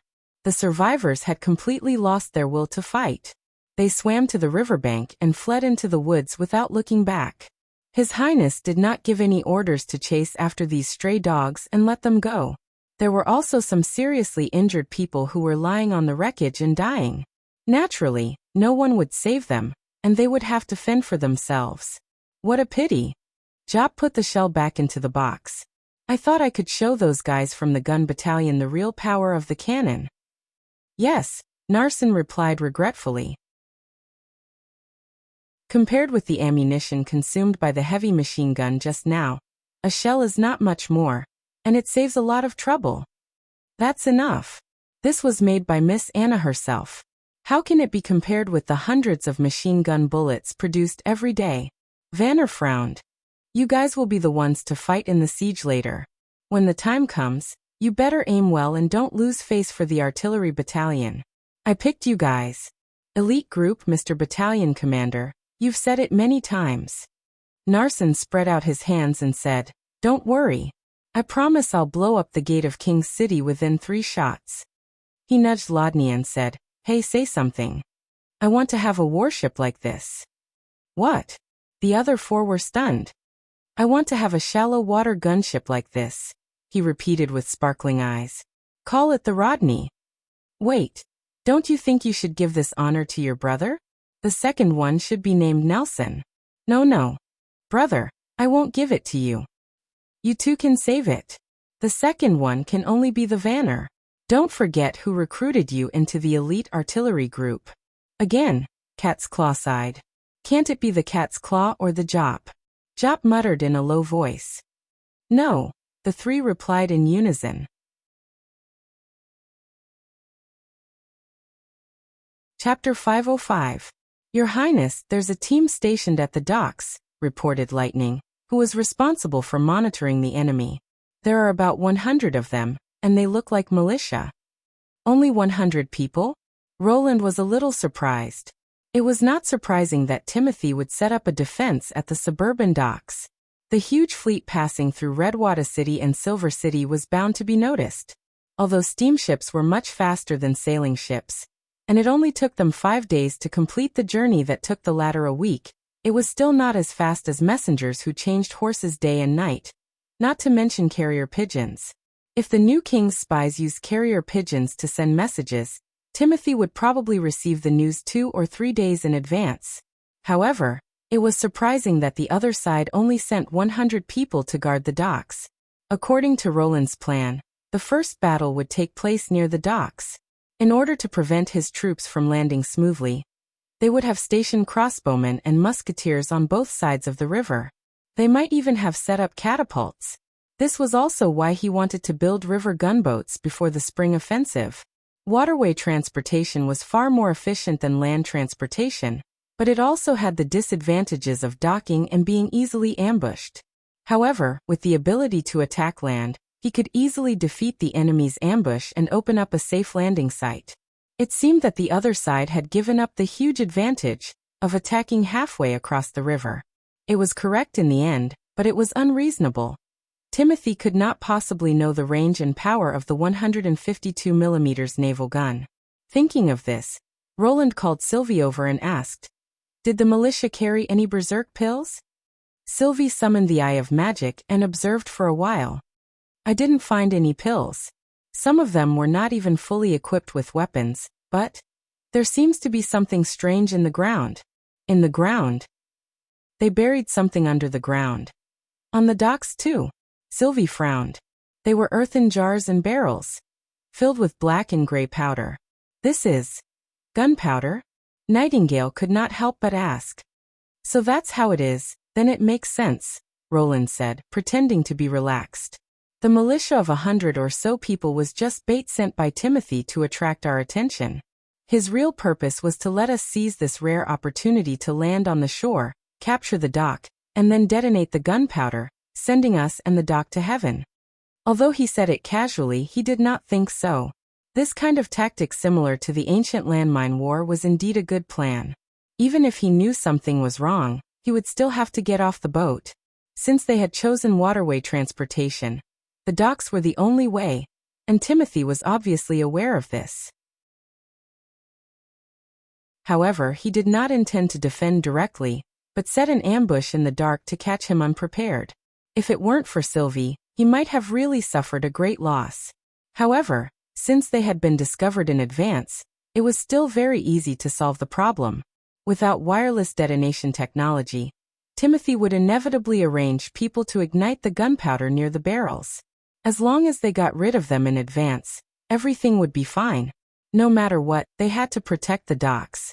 Otherwise, it would be difficult to transport the cannons and ammunition onto land. Under Sylvie's careful observation, Roland found 2 possible ignition points. One was in a shack by the dock, and there was a metal pipe underground that led to the nearest barrel of gunpowder. The other was in the warehouse at the dock. What they had in common was that both of them were moving black holes created by the god's stone of retaliation. After discussing the results with Iron Axe, the battle plan was quickly finalized. First, Nightingale would sneak into the warehouse and kill the igniter without anyone noticing. Then, she would guard the door to prevent the substitute from breaking in and igniting the gunpowder. After that, they would use the ship's cannons to destroy the shacks. Even if it caused the underground explosion in advance, it did not matter, as long as the dock was safe. Leaning on the west wall of the capital, Steelheart Knight Weimer raised his telescope and observed the movements on the canal. The slender canal was like a glittering golden ribbon, shuttling through the brown and white plains. Most of the snow had melted, revealing the tender green of the earth. It was the germination of grass, and it was also the proof of the revival of all things. Such a scene was so pleasing to the eye no matter when it was. The only thing that did not match was the black smoke floating above the canal. That was the fleet of the rebel king, Roland Wimbledon. He did not expect that he would actually dare to attack King City. This amused Weimer, but at the same time, gave rise to a trace of admiration. Ever since the establishment of the capital, it had never been attacked in more than 200 years. Any enemy who saw its majestic bluestone walls would not have the courage to attack. Not everyone had the guts to fight in a place where the enemy had the most advantage. At least, King Timothy Wimbledon did not. Unfortunately, the other party was his enemy. The knight respected honor. As the guardian knight of King's City, he had been entrusted with the responsibility of protecting the capital, and he had to fulfill his duty to the end. "Sir, the rebel king's fleet is here." A squire ran to the top of the city wall. "Don't shout, I've already seen it." Weimer put down his telescope and spat. "Pass down my order. The 1st and 2nd cavalry squads are to be on horseback behind the city gate. As for the mercenaries, let them follow the cavalry closely. When the gunpowder explodes, don't wet your pants. Also start the frying pan, although I don't think they have the ability to touch this wall."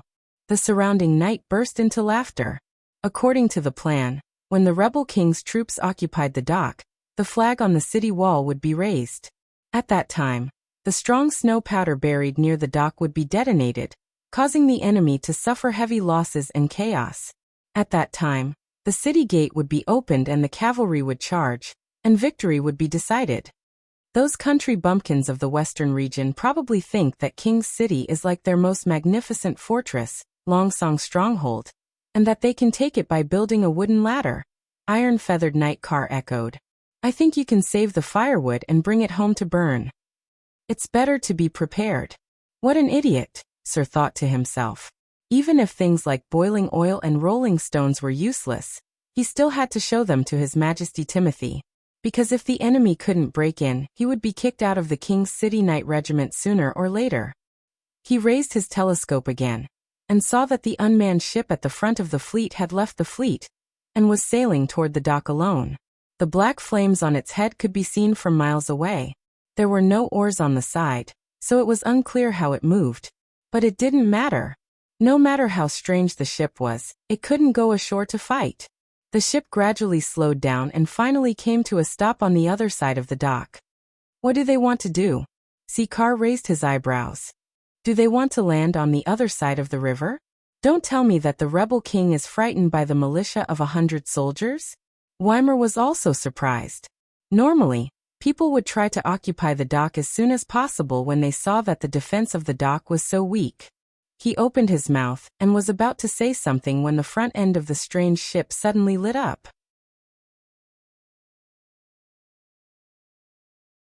Chapter 506. After a few seconds, he heard a muffled clap of thunder. The sound of thunder came from afar. It was not loud, but it was still vigorous. Accompanying the sound was an earth pillar, which happened to be right next to the cabin where the snow powder was detonated. What happened just now? The snow powder was detonated? It doesn't look like it. It seems to have been done by that ship. Are you kidding me? It's almost a mile away. The Night Knights were in a heated discussion. Weimer frowned. Could it be that the other party had already sensed that something was amiss underground? According to the intelligence gathered from various channels, the rebel king possessed extremely powerful snow powder weapons. Regardless of range or accuracy, they were superior to the iron pipes hammered out by the blacksmiths in King's City. Therefore, from the beginning, His Majesty had decided not to confront the rebel king head-on. Instead, he would use the strategy of exploding barrels of snow powder to make those weapons useless. In addition, the thing that was emitting flames at the bow of the ship was probably an enlarged version of the firearm. It could hold more snow powder and launch more powerful shot balls. However, it was much more difficult to manufacture than handheld firearms. The blacksmiths of the entire city had been busy working for an entire winter, but the gadgets they made were not even as good as the catapults. Not long after, flames appeared again, accompanied by the same low rumble. This time, the earth pillar rose up close to the cabin, and the splashing soil smashed onto the roof of the cabin. His guess had come true. The other party had obviously come for this cabin. They had already discovered the snow powder buried near the pier. In this way, His Majesty Timothy's ambush plan would be useless. Weimer thought to himself that they might really have a chance to touch the city wall.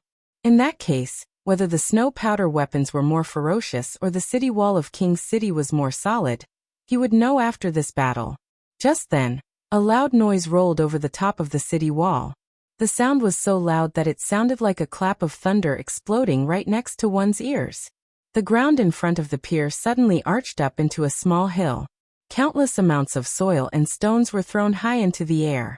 Thick smoke and white mist burst out of the soil, forming a cloud-like mass of air. A violent tremor swept through the earth, and the top of the city wall swayed in an instant. Weimer instinctively crouched down, but Carr sprained his ankle and fell beside him. The soil that flew into the air fell down like a rainstorm, but no sound could be heard when it hit the ground. Weimer's ears buzzed, and it took a while for him to recover from the sudden tremor. Damn it, that idiot didn't even wait for the flag to signal before detonating all the snow powder. The originally flat ground now looked like it had been bitten by something.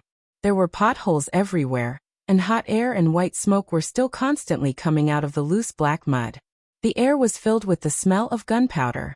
Weimer poked half his head out from behind the battlement, and saw that the fleet in the distance had started moving again. They formed a line and headed for the pier. The militias that were originally used as bait were either paralyzed on the dock, or had already dropped their weapons and began to scatter in all directions. Who was responsible for igniting the fire? Sikar flew into a rage out of humiliation, and picked up the guard beside him. I'm going to twist his head off.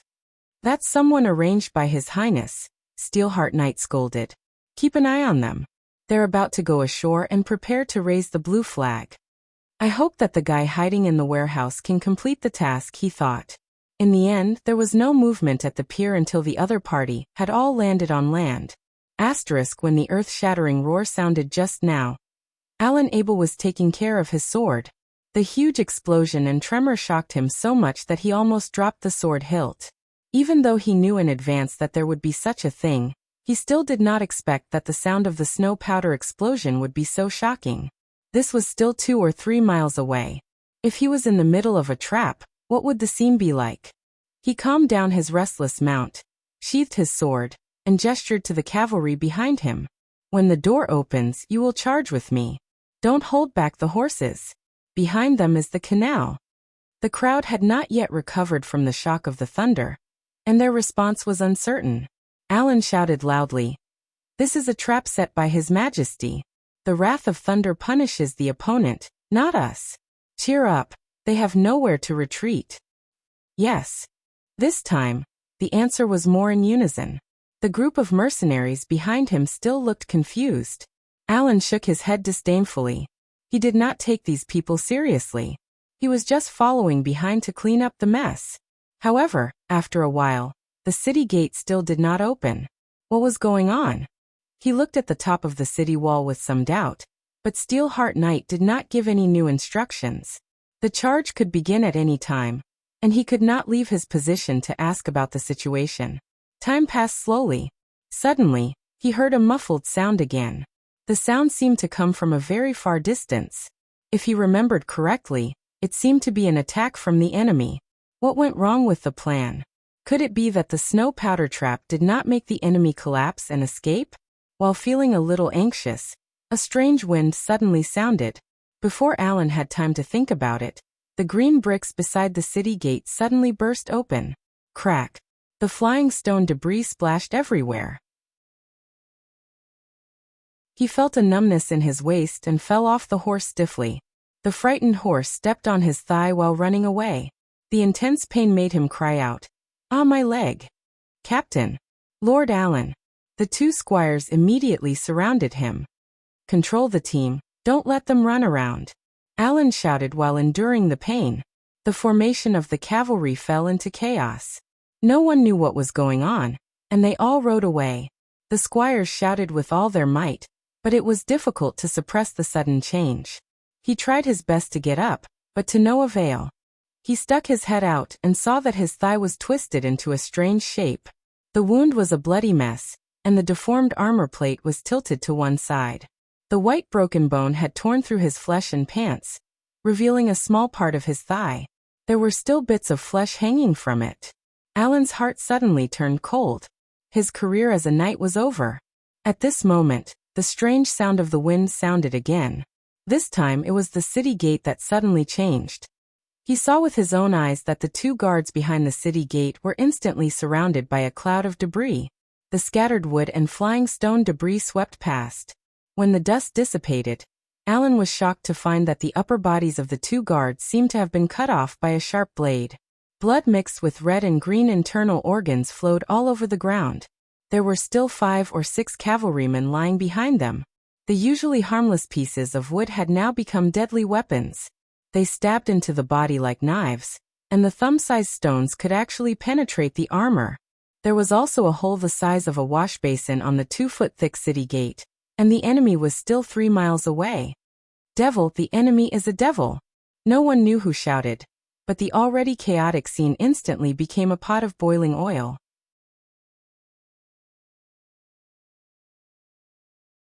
Chapter 507. At the same time, Lightning, Vindy, Maggie, and Hummingbird were executing the final blow before the general attack. Since the warship's main cannons fired solid bullets, the damage to the combatants and defense facilities at the top of the city wall was not ideal. Therefore, their goal was to destroy the enemy's line of defense at the top of the city wall, killing as much as possible of the enemy's effective forces, and opening up a safe passage for the general attack. This was also the first time that the hydrogen balloon was used in actual combat. Compared to the 1,000-mile raid 5 months ago, this time, it took off right beside the canal. Almost everyone witnessed the liftoff of this behemoth. In Roland's plan, the unimpeded hydrogen balloon could be used as a short-distance bomber in this era. Coupled with the logistical support of the entire fleet, it was completely the original version of the aircraft carrier battle mode. The soldiers of the First Army on the dock burst into enthusiastic cheers.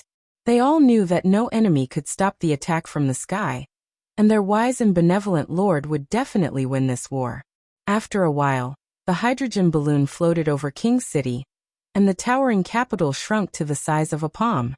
Lightning pulled down her windproof glasses, and gestured to Vendi to drop a bomb. The latter nodded and pulled the trigger. A bomb fell off the support and fell to the ground.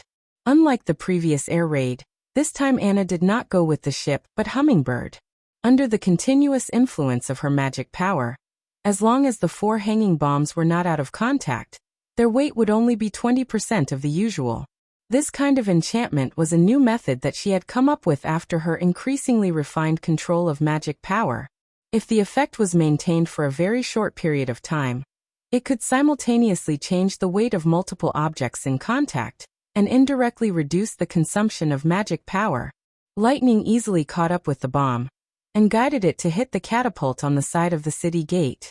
When falling in midair, the little girl saw the frightened eyes of the knight on the top of the city wall. They raised their crossbows and flintlocks to shoot at the sky, trying to shoot her down. But she knew how difficult it was to hit a bird flying freely in the air, not to mention that most weapons could not even reach her height. The bomb directly hit the catapult. With a loud bang, a scarlet fireball suddenly lit up and quickly expanded. The surrounding people could not dodge in time, and were engulfed by the flames in the blink of an eye. Violent waves of air engulfed everything on the city wall. The pot of boiling oil was overturned and soon ignited into a big fire. Then, the flames flowed along with the hot oil and ignited the bags piled up on the side. Explosions rang out one after another, blasting everything in the surroundings into smithereens. Flames and thick smoke were everywhere. The knight who was preparing for battle a moment ago immediately scattered in all directions. Many of them lost their way in the thick smoke and directly rolled down the city wall. Some of them struggled in the sea of fire, rolling all over the ground to extinguish the flames on their bodies. At this moment, the top of the city wall had already turned into a living hell. Their defensive line has collapsed. Looking at the thick smoke billowing from the walls of the capital, Sylvie's expression revealed a trace of pity. "This group of people deserves it," Nightingale said expressionlessly. "If we were the ones who failed, they would only become worse. In any case, someone has to pay the price for this dispute. If it's not the enemy, it's us," Roland said, pretending to be relaxed. Then he waved to Iron Axe behind him. "Blow the horn and take this city." He did not want to lament the cruelty of war, or cherish the value of peace at this time. This was a struggle for power, a battle for survival, and a collision of ideas and classes. When a backward class was replaced, it would never retire from the stage in obscurity. There would always be a need for a lot of blood to die for it. He hoped that the blood would come from the enemy. "Fighting for you, Your Highness." The latter gave a neat military salute and left the ship. Soon, the horn of the general attack sounded over the dock area. As a member of the 4th Commando, Nail's goal was to seize the gate of the palace. After entering the inner city, the team suddenly slowed down. Here, they encountered a strong counterattack from the enemy. "Iger is injured. Carry him down." "Damn it. Where's the field artillery?" "They're blocked by a pile of debris. They have to take a detour." "Get ready to fire. These monsters are coming again." Nail slapped his cheek hard, loaded the bullets into the cartridge, and handed them to the teammates in front of him. A volley of gunshots rang out. The crazed man in the front was riddled with holes and fell to the ground, spurting blood. But the people behind him followed closely and threw themselves at the commandos as if they were desperate. Even though they were shot in the arms and abdomen, they did not slow down. These people were not militiamen. Nail felt his hands and feet go numb. They were all wearing half-body armor or chain armor, and were well armed, with everything from swords to crossbows. According to John, who was knowledgeable, only the King's Guards could be equipped with such a complete set of equipment. Unfortunately, this knowledge did not save him until the end. Just before, when he was facing the enemy's charge, he was pierced in the neck by a crossbow arrow. He hoped that he could hold on until Miss Angel arrived. "Retreat, 4th team, retreat. 3rd team, ready to fire." The veterans no longer cared about saving bullets and fired accurately. After emptying the cartridge in one breath, they retreated to shorten the gap of suppressive fire. 5 commandos took turns to cover each other along the street. It was the first time that Nail had seen this way of shooting in a row since the flintlock was replaced with a revolving rifle. But the enemy they encountered was not attacking them from the front. A team of crazed men suddenly jumped out of a house on the street. Before most people had time to turn their guns, they had already rushed into the enemy's formation. Screams and curses suddenly rang out. Nail watched helplessly as his teammate standing in front of him was cut in half by a red-eyed guard with a sword, and blood splashed on his face. Although the enemy was quickly killed by other teammates, it was obvious that even Miss Angel could not save the man in front of him. Those bastard artillerymen, where the hell are they? Help me. Ah, my foot. Keep firing. Don't stop. Hearing the captain shouting hoarsely, Nail gritted his teeth, wiped the blood on the cartridge with his sleeve, picked up the rifle that had fallen on the ground, loaded it, aimed at an enemy who was fighting with several teammates, and pulled the trigger. Although he was afraid, his past training constantly reminded him that when facing a strong enemy, only by sticking together with the team and exerting the collective strength could they survive. Just then, Nail heard the support troops shouting behind him. The artillery battalion is in trouble on East Street. Lord Brian sent us to support you. No matter who you are, hurry up and come up. The captain shouted without looking back.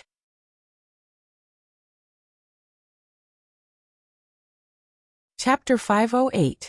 In an instant, the streets were filled with countless tiny stone chips and dust, and the ground crackled. The enemy's body suddenly paused, and clouds of blood spurted out from his back. The dense bullets seemed to form an invisible wall, blocking the charge of the berserk guards. Well done. Kill these monsters. Nail also clenched his fists excitedly. The enemy's armor burst into sparks under the heavy machine gun fire. Being hit in the head and chest almost killed them instantly. Even if they were hit in the hands and feet, they would only be severed limbs, unlike the revolvers, which could still fight. More importantly, there was almost no gap between the bullets, so it did not matter even if they missed 2 or 3 shots. When the gunfire stopped, white smoke was rising from the barrels.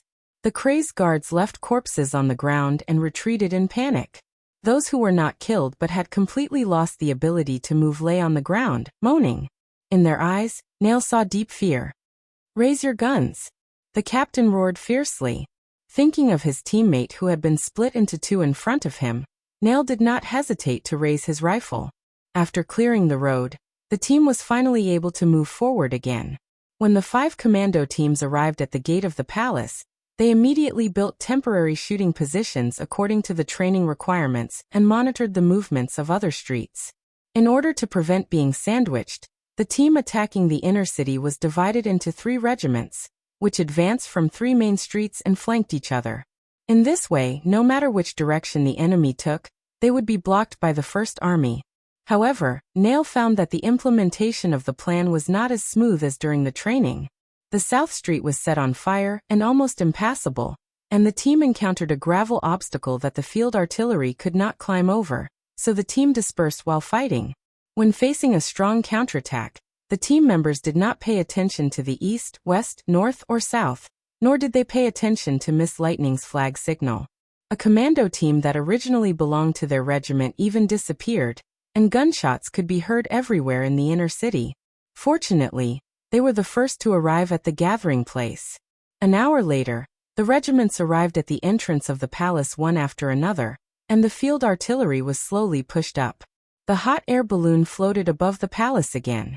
As 4 bombs razed the garden wall and iron gate to the ground, the final battle began. Your Majesty, they are at the gate of the palace. Run. Osborne said anxiously. It will be too late if we don't leave now. Timothy sat on the edge of the bed in the bedchamber in silence. Back then, his father had ended his life here, and now it seemed like it was his turn. With the death of Wimbledon III, he took advantage of the situation and pushed the blame to Prince Gerald, solving the biggest hidden danger and ascending to the peak of power. In the following year, he integrated the eastern region and the northern region, and at the same time forced his third sister, Garcia, to leave. His momentum was unparalleled. He had thought that it was only a matter of time before he conquered the western region and unified the entire Grey Castle, but he did not expect the situation to change so suddenly and unexpectedly. First, the crazed army's repeated attacks on Border Town had no effect, and then the sudden explosion had cast a shadow over his heart. Then, in the short span of 3 days, all of his advantages were gone. When he received the news from Redwater City, he never thought that he only had 3 days left to prepare. The snow in the northern region had not melted yet, and the spring plowing had just entered the planting stage. It was still too early to recruit militias, and the letter for help sent to the east was estimated to have just been sent to the new Duke of the Eastern region. In the end, he could only use the King's City Knight Regiment, the mercenary team, the patrol team, as well as the guards and squires of the surrounding nobles to hastily respond to the battle. As a result, the lofty city wall that King's City was so proud of could not even hold for a day. Bastard! Timothy suddenly smashed the candlestick on the bedside table to the ground. Damn you! If you didn't collude with witches, if you didn't turn to the devil, how could you defeat me? Your Majesty! Yes, the devil! His voice was hoarse and trembling with anger. The church is a bunch of trash. They claim to be hunting witches, but they left out Roland Wimbledon. If he wasn't a witch, how could his firearms be so much stronger than mine? How could he easily launch attacks from the air? Whether it's craftsmen, alchemists, or wealth, I'm hundreds of times better than him. There's only one explanation: the devil from hell is helping him. 2 explosions sounded under the palace, the window glass rattled, and intermittent sounds of fighting could be faintly heard. It was the guard's last attempt. No, I can't die yet. Timothy thought bitterly. If he committed suicide now, wouldn't it be too easy for the devil? The one who should go to hell should be my brother. Let's go to the secret passage first. He stood up, but his legs gave way and he almost fell again. Fortunately, the guards held him. Yes, Your Majesty, Osborne said with relief. He carried Timothy on his back, called the guards who were guarding the door, and walked towards the fireplace together. This secret passage had both a trap and a dead door. Once the dead door was put down, the entrance would be completely blocked and would never be able to enter again. There were god stones of retaliation embedded everywhere in the ground, and there were also hidden traps. In addition, the forks were intricate, so Timothy hadn't explored all of them. Probably since the construction of the palace, the underground part of the secret passage had been completely completed. The 6 people walked to a relatively large lounge, where the new king stopped the team and let them rest for a while waiting for the opportunity to escape. It was still daytime, and although there were several exits of the secret passage, the longest one could even go all the way out of the city, it was still very risky to act rashly. After all, the other side had witches who could carry gunpowder to the sky, which was still fresh in his memory. The safest way was to wait until the dead of night before acting. This place was covered by godstones, so even witches couldn't sneak in. Since we're going to wait until late at night, you can lie down here and take a nap. The Imperial Guard took out a pile of blankets from a cabinet and spread them on the ground. Timothy lay on the blanket. The slightly damp and musty smell made him frown. The 2 emotions of nervousness and confusion alternated in his mind, making it difficult for him to fall asleep. Where should I go next? The northern region or the eastern region? There were nobles who supported him on both sides, and the Duke was also his new vassal. But after they knew that King's City had fallen, it was still a question whether they would still follow him. Or the church? As soon as this idea popped up, it began to grow wildly in his mind. Those great nobles themselves were fence-sitters. Even if their younger brother was involved with the witches, they would still choose to compromise in the face of threats, just like those guys in Longsong's stronghold. But the church, at least on the surface, would not let go of any witches, not to mention the nobles who raised a large number of witches. Although this group of swindlers were arrogant and slow, they would never sit idly by and watch the devil's power spread wantonly in the kingdom of Grey Castle. If the church could fulfill my desire for revenge, then even if I had to give them my father's kingdom, so what? As long as I can personally send Roland Wimbledon to the guillotine, and then torture those damned witches to death one by one. Otherwise I will never be able to swallow this. In the dim light of the torch, Timothy made a decision. He estimated that after midnight, the group of people directly escaped from King's City through the longest passage. But before they could go more than half a mile, the surrounding field suddenly lit up with hundreds of torches. Your Majesty, run! Osborne's words came to an abrupt halt. At this time, any words would seem superfluous. The other side was obviously well prepared and had set up an excellent ambush here. No matter where they went, they were blocked.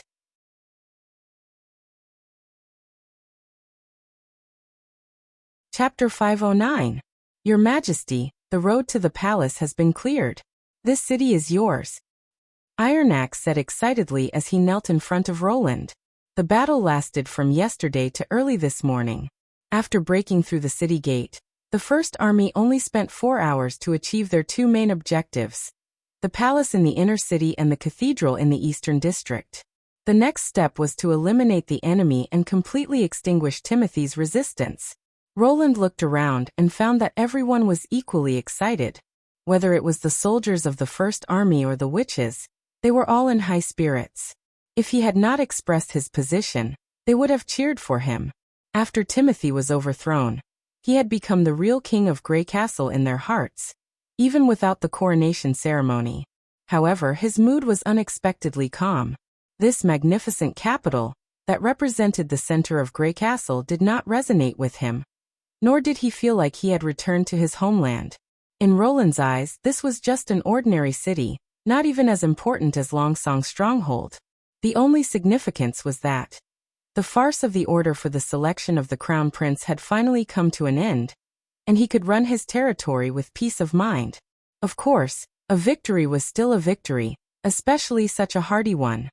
He believed that the news of the new king's city would soon spread throughout the kingdom, and his prestige and fame would rise to a new level, which would be beneficial for recruiting talents and promoting the reform. So far, the spring offensive plan, which had been prepared for more than 4 months, had been mostly completed. Now only the south was left. Roland could not help but look in the direction of Fallen Dragon Ridge and the farther southernmost region. That was the place he really needed to conquer. He took a deep breath, interrupted his thoughts, and said loudly, "Let's go to the city." "Yes, Your Majesty." Ironax stood up respectfully and ordered the soldiers who had been waiting for a long time. 2 columns, protect your new king. Let's go." The soldiers raised their weapons and shouted, "Long live King Wimbledon! Long live His Majesty!" Amid the cheers of the First Army, Roland got off the warship and set off for the palace. After passing through the city gate, the streets were deserted, and there was almost no one in sight. There were still traces of a great battle on the ground, and the closer one was to the palace, the more it was so. Damaged houses, uncleared roadblocks, broken limbs, and bloodstains could be seen everywhere in the inner city. There was no doubt that although the process of seizing the palace was short, it was still the most intense battle the First Army had experienced since its establishment. Looking at the ruins on both sides of the street, Roland could not help but feel a little distressed. The exact number of casualties had not yet been calculated, but the corpses of the First Army soldiers that had been transported to the rear had already exceeded 20, and this was the result of Nana's timely rescue. Without the little girl's help, this number would at least triple. Stepping into the palace area, the soldiers stationed here all knelt down on one knee. The road leading to the palace was lined with 2 neat rows of kneeling soldiers. This was a rare sight in the First Army, where military salutes were commonplace. Roland did not say anything to stop them. From their excited expressions, he could tell that these people were not here to welcome him as a member of the army, but to salute the new king as a citizen of Grey Castle. Passing through the lush green garden, the scene in his memory instantly overlapped with everything around him. 3 bluestone buildings were arranged in a triangular shape around the flowing water garden, forming the territory where the Wimbledon family had lived for generations. On the left was the Hall of Sky, which was used for holding banquets and ceremonies, but now it had been destroyed by a bomb, leaving only dozens of thick stone pillars standing tall. On the right was the City Hall and the library, which were currently under the care of the First Army. In the middle was the most magnificent Holy Temple of the Twin Towers. Its structure was similar to the high-rise buildings of later generations. At the bottom was an oval 3-story podium, which was larger than the castle area of Border Town. On each side of the podium was a raised tower, the top of which was built in the shape of a crown, and the other was shaped like a crown, symbolizing the supreme authority of the royal family of Grey Castle. In the middle of the two towers were two crossed iron chains, which represented the pattern of the twin spears on the family emblem. Whether in terms of shape or design concept, it was an outstanding work that could be passed down for hundreds of generations. Following the guidance of the fragments in his mind, Roland climbed more than 100 curved stairs step by step and walked into the holy temple. It was a very strange experience. Obviously, it was his first time here, but he knew every room and every corridor. In the hall, in addition to the guards with guns, there was also a group of frightened nobles. When they saw Roland, they all knelt down and greeted him respectfully in unison. "Get up." Without hesitation, Roland sat on the throne and looked down at the crowd. Among these nobles, he saw several familiar figures. For example, Minister of Finance Lauren Moore, Minister of Foreign Affairs Brent Ferlin, Minister of Justice Pillow, Director of Intelligence Marshall, Prime Minister Marquis Wyke, and so on. These people were all courtiers who had served Wimbledon III, and some of their family backgrounds could even be traced back to the founding of the Wimbledon family. When Timothy Wimbledon succeeded the throne, all these people turned to the new king. Now they obviously intended to continue to follow the tradition and pledge their loyalty to him. Unfortunately, he did not need them. This was not a court discussion, but a trial.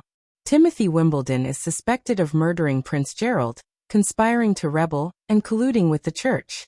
He is now in custody and must be severely punished. Soon his crimes will spread throughout the city and even the kingdom.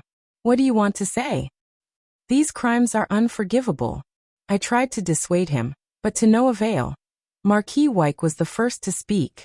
You have overturned the dark cloud over Grey Castle, Your Majesty. The rest of the nobles echoed. Really? Roland asked with a sneer. When he committed these heinous crimes, did you stand by and watch or did you help him? Don't tell me that you're done just by moving your mouth. The Marquis frowned. You may not know this, but after Timothy took the throne, he promoted a large number of trusted people, such as Laurie C. Carr and Sir Morris. Whether it was the Knight Regiment or the Expeditionary Army, we could not control them. Yes, Your Majesty, please understand. When he sent Prince Gerald to the guillotine, he even bypassed the court. Pillow coughed and complained. The executioner was also a member of the Knight Regiment. I could not stop him. So what happened in the past year has nothing to do with you, right? Roland's evaluation of these ministers dropped a few points. They were not so much the king's assistants, but more like a group of interests with their own agendas. They were cancer attached to the royal family. Perhaps when Grey Castle was founded, the noble ministers were indeed the king's right-hand men, but after hundreds of years, they had become completely rigid and degenerate. In that case, let's play a game. Play. A game? Everyone looked surprised.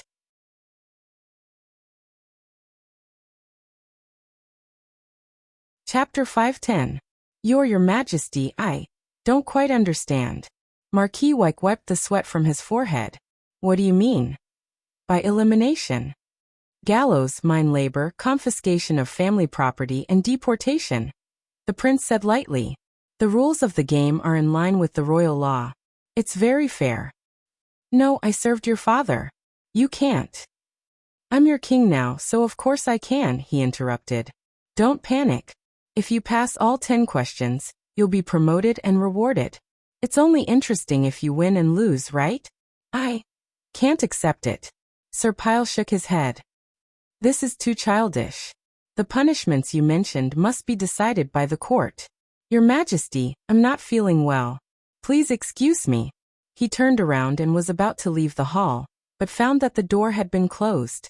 2 soldiers stood expressionlessly at the exit, showing no signs of backing down. I'm not asking for your opinion, Sir Pyle, Roland said, spreading out his hands. If you insist on leaving, there will be one more way to be eliminated. He made a shooting gesture. Be shot. The nobles widened their eyes and involuntarily took 2 steps back. The soldiers on both sides raised their guns and vigilantly watched the movements of these people.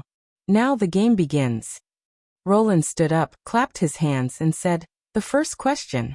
Did you participate in the forced conscription of refugees and force them to attack the Western region? You can start first, Mr. Prime Minister.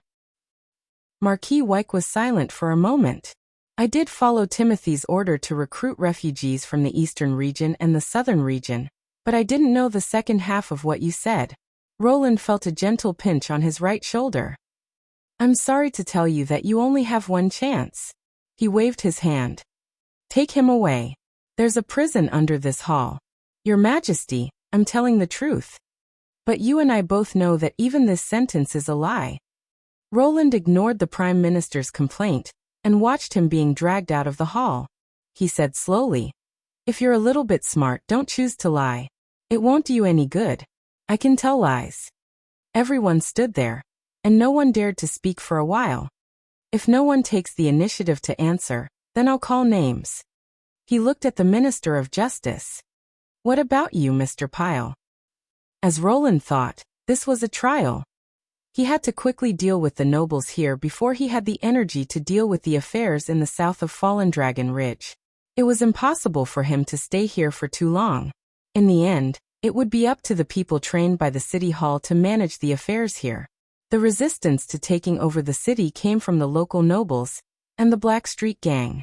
Due to the limited power he could invest, he could not completely clean up the city like he did in Longsong's stronghold, so he still needed to cooperate with the traditional forces.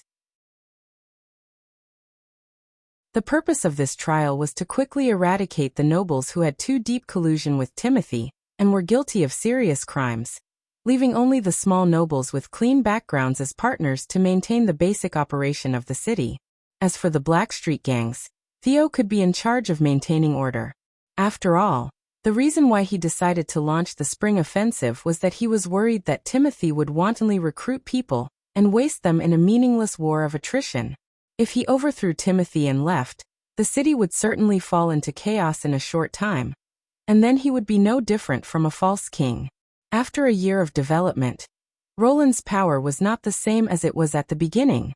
Therefore, although he did not intend to develop King's City as a key city, he did not need to completely hand it over to others like he did in Stronghold. Whether it was the nobles or the church, he had the right to overturn the table. One last question. Have any of you bullied or persecuted people, including witches? After 9 questions, there were more than 50 nobles in the hall, but now there were less than 10 left. This elimination rate was not surprising, because those who could serve in the city hall had already been screened by Timothy. Those who thought that he was not in a proper position and questioned the cause of death of Wimbledon III had all been kicked out of the palace. The fact that there were still 7 people who had not participated in his conspiracies and had nothing to do with the church had already surprised Roland. Your Majesty, I was wrong. A nobleman knelt down, sweating profusely. I once ordered my men to beat up a commoner. He rubbed the mud on his feet on my pants. I couldn't help but I only beat him up. I didn't kill him. I secretly had sex with the daughter of a shop owner, but she seduced me first. The housekeeper slept with my wife while I was out hunting. I didn't pass the judgment of the court, but directly cut off his penis. But Your Majesty, the housekeeper shouldn't be counted as a crime, right? The rest of the nobles' varied answers made Roland struggle to hold back his laughter. If it were any other time, it would not be considered a crime at all. It would not even be a mistake. But now, they were obviously panicking, for fear that the concealment of these questions would be taken as lies, and they would spill out all of their secrets. After waiting for the nobles to finish, Roland cleared his throat and asked, "Nothing else?" "Nothing else," the nobles all affirmed. When he felt a gentle pinch on his right shoulder, he nodded and said, "Congratulations, you've passed the game." His words made the nobles who rushed to answer obviously relieved. As I said at the beginning, it's only interesting if there are rewards and punishments. Don't worry, my promises are always valid, especially when there are so many empty seats in the city hall. But before that, I have a little concern. Roland looked at the 2 people standing at the end of the crowd. They did not say anything else other than nothing else. In other words, they did not think they had violated any laws, and Nightingale had also confirmed their judgment. "What are your names, and what position do you hold in the city hall?" "Alva Tabor, Your Majesty," one of them answered. "I'm in charge of matters related to the stars." "Blanche Orlando." The other one was a woman. I'm in charge of the ceremonial officer. So that's how it is. With this kind of position, it's probably difficult to do anything bad. The two of them were the only clean stream among the nobles in the city hall. Roland sat back on the throne and said, "You can leave the palace first. When I'm done with the family, I'll call you back." He paused for a moment. "You'll soon see that my way of governing is different from my father's and Timothy's. Don't forget the reason why you can pass the game. Keep it up. This won't be the only game like this." After the nobles left, Roland also left the hall and went to the basement with Nightingale.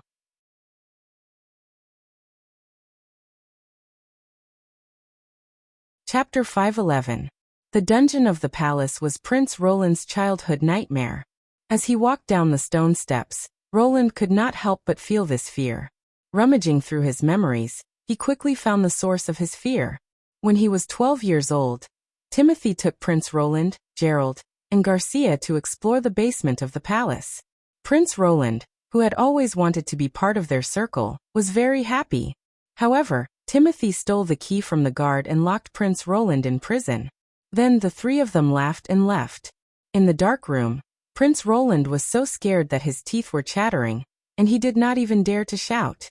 Because he could occasionally hear mournful cries in the palace, the guard said that they were caused by the ghosts in the underground. Prince Roland was afraid that the cries would attract the undead. So he curled up in a corner of the wall, buried his head in his knees and sobbed. When the three of them came to see him the next morning, his face was covered with snot. Since then, Prince Roland had never dared to step into the palace basement. Now, Roland naturally understood that the so-called cries of ghosts were only the screams of prisoners during torture. Only a few prisoners were qualified to be imprisoned in the palace, so he occasionally heard them. Walking to the lowest floor of the basement, Roland saw Timothy Wimbledon in a small cell. This was also the place where Prince Roland had cried for a whole night. Compared to the prison in the inner city, the environment here was actually not bad. At least it was not leaking. Rats and cockroaches were everywhere, and the air was full of humidity and stench. The ironic thing was that their positions had been swapped. Hearing the noise, Timothy, who was sitting against the wall, opened his eyes and looked at Roland. He was the brother that Prince Roland feared the most. His appearance was not much different from the image in his memory. His gray short curly hair and eyes symbolized the blood of the Wimbledon family. His nose and cheeks inherited his father's features, which made him look angular and quite handsome. However, his slender eyes destroyed the overall feeling, and under the flickering light of the torch, they looked even more gloomy. In the past, the fourth prince would not even dare to look his second brother in the eye, but to Roland, he was just a stranger whose claws and teeth had been pulled out. The two of them looked at each other in silence for a long time. For a moment, only the crackling of the torches could be heard in the cell. Timothy couldn't hide the haggardness on his face. Although he still wanted to put on his previous imposing manner to overwhelm her, it was all in vain. The tough look in his eyes gradually disappeared, replaced by an indescribable fear. "Who are you?" Timothy finally couldn't help but ask, breaking the silence. The dry voice echoed in the basement, and the emotions in it were clear.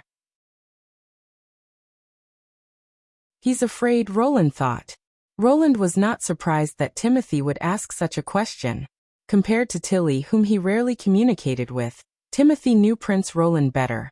After all, the latter's bad and capricious character was largely caused by the second prince. "I'm Roland Wimbledon." He squatted down and looked at Timothy at the same level. "Don't you remember me?" "You're not," Timothy said in a trembling voice. "He can't look at me like that, he doesn't dare to face me." He gasped twice. "I know, you're the real devil." He wasn't tempted by the devil, but the devil incarnated into his appearance and wanted to steal the kingdom. For a dying man, Roland simply disdained to explain anything. "So what?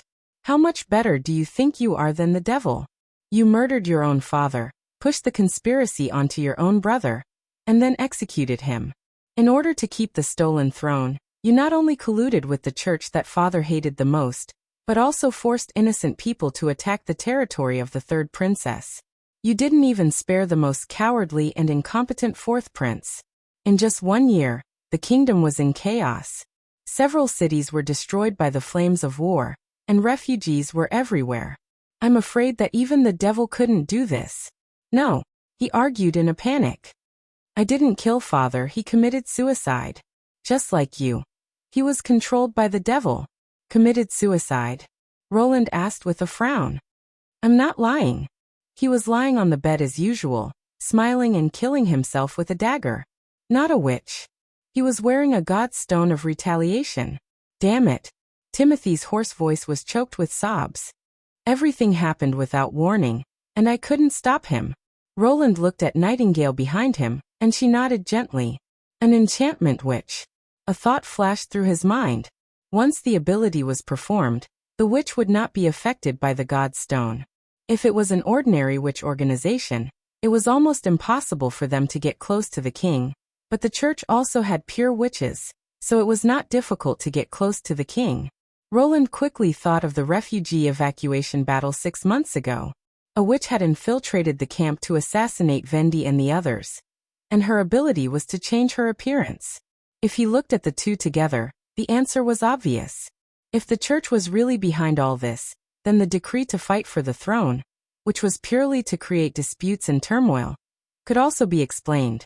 However, all this still needed to be confirmed, and Roland believed that he could find out the truth from the high priest of King City Cathedral. This is not the reason why you murdered Gerald and expanded the war to the whole kingdom, Roland said in a deep voice. Especially when you colluded with the church and used the pill of madness to create a massacre. Have you ever thought about how many people died because of this? Even if I didn't use it, wouldn't Garcia have? If they had worshipped me as king from the beginning, I wouldn't have been so ruthless. Timothy climbed to the railing and grabbed the iron bar with both hands. And what does this have to do with the devil? What do you want to do with me? State the crime, sentence, and then go to the guillotine just like Gerald. But your crime is irrefutable, and you cannot be punished. No. You can't kill me, the devil can never stand in front of the stage. And the power of God will destroy you. If you want to get the kingdom of Grey Castle, you must rely on my help. God. Roland grinned. Do you mean the church? You don't know them.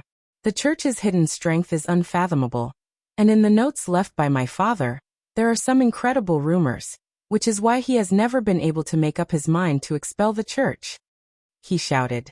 The pill is only one of their means, and as long as your identity is exposed, you will soon be doomed. It's not like that. Timothy Wimbledon, I know far more than you think, and I also know what the future will be like. This road is too difficult, and you can't lead the people through it. Roland said slowly. In order to meet the upcoming challenges, your fate must end here. But don't worry, your journey to hell will not be lonely, and there will be many people who will go with you. Go in peace.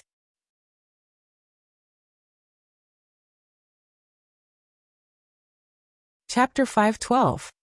When Hillfox walked into the palace basement, he felt his heart tremble, not out of fear, but out of excitement. Irrepressible excitement. The flickering light of the torch danced for him, and the echo of his footsteps on the stone floor praised him. He had never felt that the dark and quiet basement could be so wonderful. After reaching the bottom floor, Theo searched him again, then patted him on the shoulder and whispered, "Go, don't stay too long." Hill nodded and eagerly walked into the darkness. He passed through a pitch-black walkway, and when he was about to reach the side of the cage, he slowed down. This was a memorable moment, and he wanted to savor it. Then he saw the murderer of his wife, false King Timothy Wimbledon. In an instant, Hill covered his mouth and his eyes were filled with tears. Everything he had done had not been in vain, and the result had come sooner than he had expected. If his wife could see this scene, she would probably smile too, right? Who is it? Timothy turned around and eagerly leaned against the railing. Is it you, devil? Have you changed your mind? Hill walked out of the shadows and walked step by step to the cage. Timothy was slightly startled, and then with a vigilant look, he took 2 steps back and said, "Who are you? Who let you in? Where is Roland Wimbledon? I want to see him." This was the usual high and mighty king. Hill had only seen Timothy's appearance from a distance at the coronation ceremony. At that time, he was wearing a crimson robe, holding a golden scepter and wearing a bright and luxurious crown. Surrounded by the king's city knight troop, he climbed the platform step by step to accept the coronation. Hill had once hoped that he would be a good king who would let everyone live a peaceful life. However, the ensuing full-scale manhunt had torn the acrobatic troupe and her family apart. All her hopes for the future had turned into bubbles. But now he finally tasted the taste of revenge, which was different from the bitterness described in stories. There was neither pity for the enemy nor the emptiness after success. All he felt was sweetness and joy. His heart, which had been dry for a long time, was once again moistened. Unexpectedly, he found that he actually quite liked this feeling. "I'm Hill Fox, your majesty." Hill bowed. "A member of the Pigeon and Top Hat acrobatic troupe. You can't know me, but I know you." Timothy's face was cold and he didn't say a word. He didn't care at all and continued, "The acrobatic troupe originally had 7 members, but we lost one because of you. From then on, the remaining 6 people no longer focused on performing. Instead, they mingled with the rats in taverns to inquire about your movements. After that, they would organize and analyze the information before sending it to Lord Roland." He paused for a moment. "By the way, we were the ones who sent you the information about your plan to develop snow powder and the forced recruitment of militia to invade the western region. I was also behind the sudden closure and relocation of the 2 saltpeter mines in the suburbs." "What are you trying to say?" Timothy narrowed his eyes. "A traitor who is complacent about what he has done? A traitor who betrayed his king and sold his honor in exchange for benefits? I don't know anything about the Pigeon and Top Hat acrobatic troupe. Put away your tricks, you untouchable." "Benefits? Traitor? No. Your Majesty, I just followed my heart," Hill said calmly. "That companion was my wife. She died in your witch-hunting operation. She was tortured and humiliated in prison, and the murderer's final punishment was only 25 silver royals." Timothy's eyes flashed. "You remember now?" He spread out his hands. "Although the city hall issued 3 golden dragon coins as compensation, what was the use? My wife will never come back. She wasn't a witch, but she died because of you." After a while, Hill said, "I didn't do it." This weak answer was as sweet as honey. If it had been any other time, he would have only received a disdainful sneer. "At that time, the arrest order was executed by Lanry, your trusted subordinate. Even Steelheart Knight couldn't do anything to him. I just wanted a fair judgment, but the court and the city hall rejected my appeal. This is undoubtedly because you led the operation behind the scenes. No, enough untouchable." Timothy couldn't help but growl. "Do you know what you're doing? If the witch-hunting operation only killed your wife by mistake, what you've done is the death of the whole Grey Castle. Lord Roland? Idiot, Roland Wimbledon has long been dead. Your master is the real devil, and you decided to serve the devil for a woman? Really?" Hill raised the corner of his mouth. "When I begged God but got no response, I had already made a vow. As long as I can achieve my revenge, even if I'm the devil, I'm willing to follow him to hell." He put his hand on his chest and saluted. "Goodbye, your majesty. It's my honor to be able to add fuel to your destruction." When they reached the entrance of the basement, Theo pointed his chin at him. "Satisfied?" Hill took a deep breath. "Yes, my lord. Please take me to see his majesty." Climbing to the 3rd floor of the palace, he finally saw the man he had been serving for the past 6 months. Compared to Timothy, Roland Wimbledon looked much more approachable. Although he had the same gray hair and gray eyes, he didn't have an arrogant temperament that kept people 1,000 miles away. He didn't even look like a royal noble. "You've been hiding in King's City these days. It's been hard on you." The other party's first words also greatly surprised Hill. "Thanks to your intelligence, I was able to make thorough preparations and take down King's City at the lowest cost." "No, it's just what I should do. Of course, I know you're doing this for revenge. Timothy will soon receive the sentence he deserves. Your goal has been achieved, and you can start a new life from now on. But I hope that after this, you can continue to work for me." Roland stood up and walked in front of him, looking him in the eyes. "There are still many things to do to restore the city to its former prosperity. The rats need to be controlled. And the restless nobles also need to be watched. Theo alone can't handle all of these things. What do you think? You and your acrobatic troupe can get a secret and formal job to protect the people of this city and prevent similar tragedies from happening again. I'm willing, Your Majesty. He'll knelt down solemnly. Even if you didn't say so, I'd still follow you to the ends of the earth. You fulfilled your promise, and now it's my turn, he said word by word. The rest of Hillfox's life belongs to you.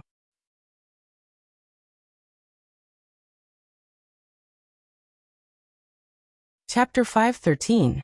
Nightingale leaned against the window and looked through the glass at the city under the night sky.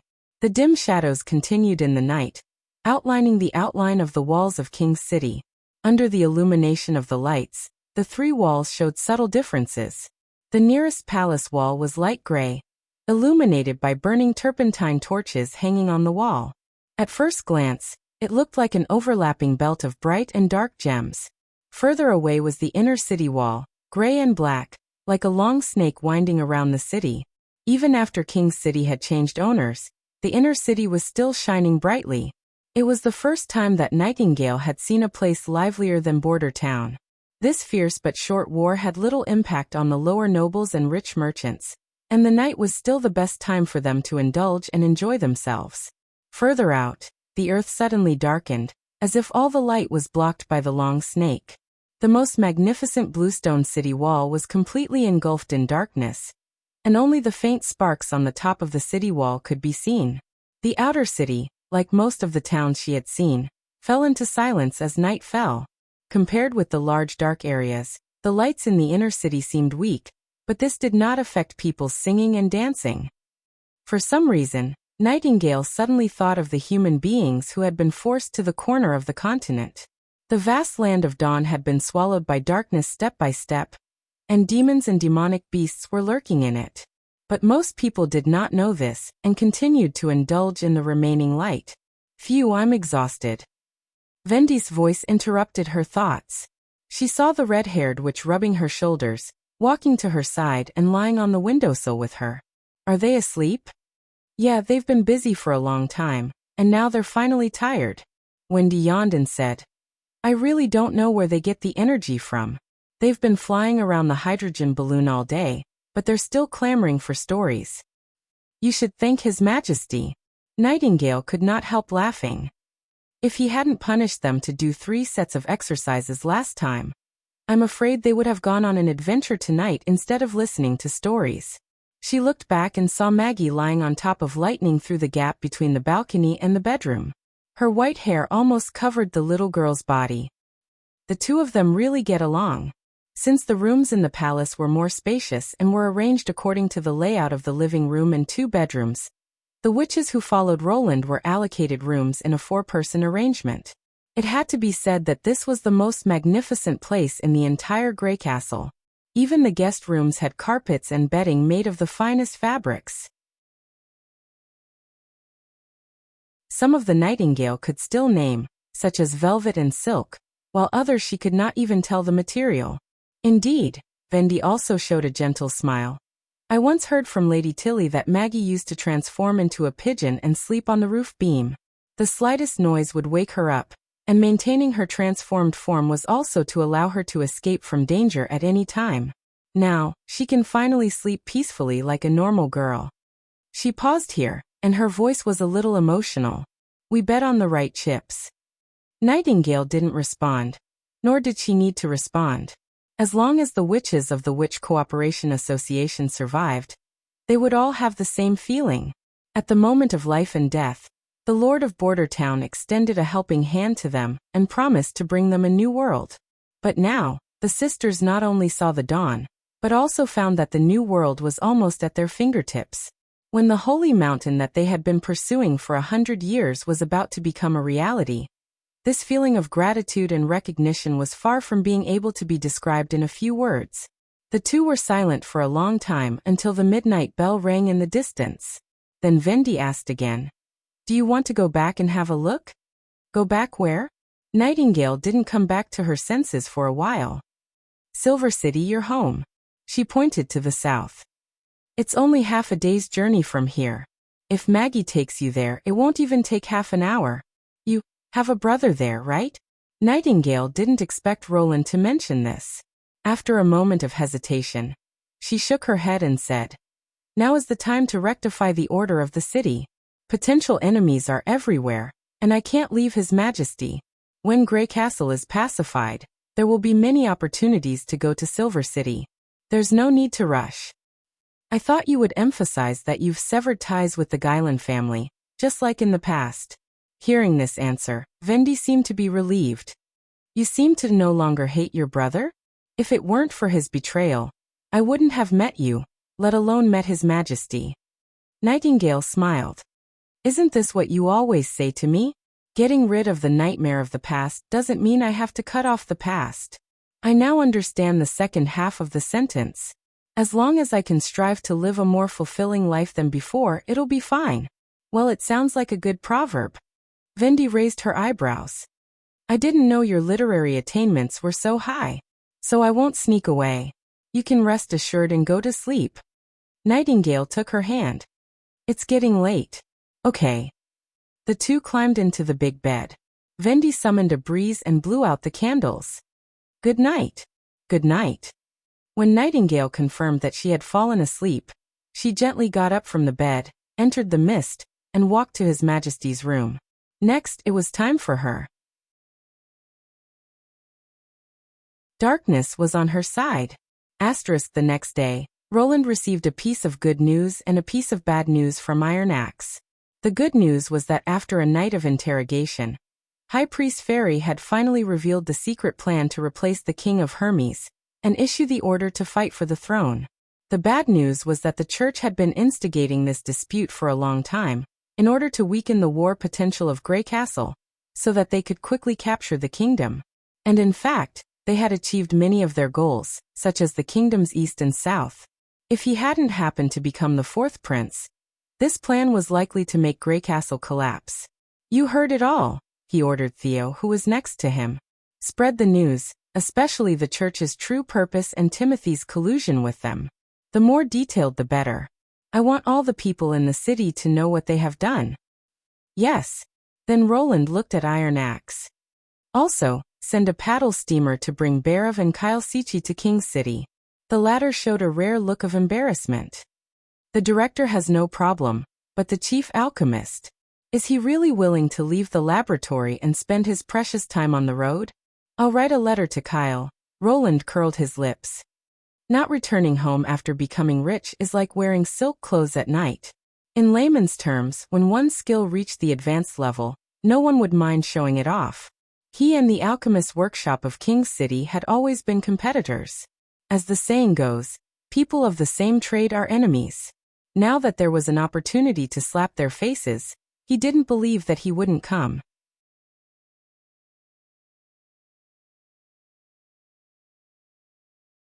Chapter 5:14. There was no doubt that King's City was a great treasure house. Although it was very backward as a city, and those seemingly magnificent buildings were not worth mentioning in Roland's eyes, it was still the brightest pearl in the kingdom of Grey Castle. In terms of population, the number of nobles in King's City was far greater than that of any other city. Any nobles who had lost their fief would first come to King's City to seek opportunities. Coupled with the landless knight and sir, the proportion of nobles in King's City was even higher. For example, nearly 20% of the residents in the inner city were nobles, and they usually had elementary education and could read and write. For Roland, they were all potential officials worthy of training. After all, without land and family property, they would not be too resistant to the new policy, and they had good insight, so they could accept new things faster than ordinary civilians. In terms of industry, King's City was also very successful. In addition to merchants and craftsmen's guilds, it also had the largest alchemist association and the unique astrologer association. These talents were the targets of Roland's desire. He summoned Barav and Kyle Sichi to recruit them as much as possible. Finally, there was the wealth. The various kinds of materials collected in the palace were enough to match up to 10 Dukes of Ryans. Gold royals, jewelry, and gold and silver handicrafts were piled up in several warehouses. In addition to the other ministers who had fallen along with Timothy, the final tally was bound to be an astonishing number. If all their properties were confiscated, Neverwinter would not have to worry about food and clothing for the next 2 or 3 years. However, Roland did not intend to move them all. It would take too much time, and taking over King's City would cost a lot of money to maintain stability. There was no point in piling up money in the basement or splashing it out needlessly. It was the right thing to let it circulate according to its own value. If possible, Roland hoped to spend half a year to properly digest these gains. However, time waited for no man. Compared with King's City in the central region, Fallen Dragon Ridge and southernmost region, which were connected to the western region, were more important. Shortly after Iron Axe left, a guard reported, "Your Majesty, there's a businesswoman who calls herself Marjorie outside the palace. She wants to see you." Roland's eyes suddenly lit up. "Bring her to me." When the female merchant walked into the hall, he stood up from the throne with a smile and walked up to her. "We meet again. I didn't expect that we would meet again in Greycastle Palace." Marjorie pulled up the corner of her skirt and curtsied.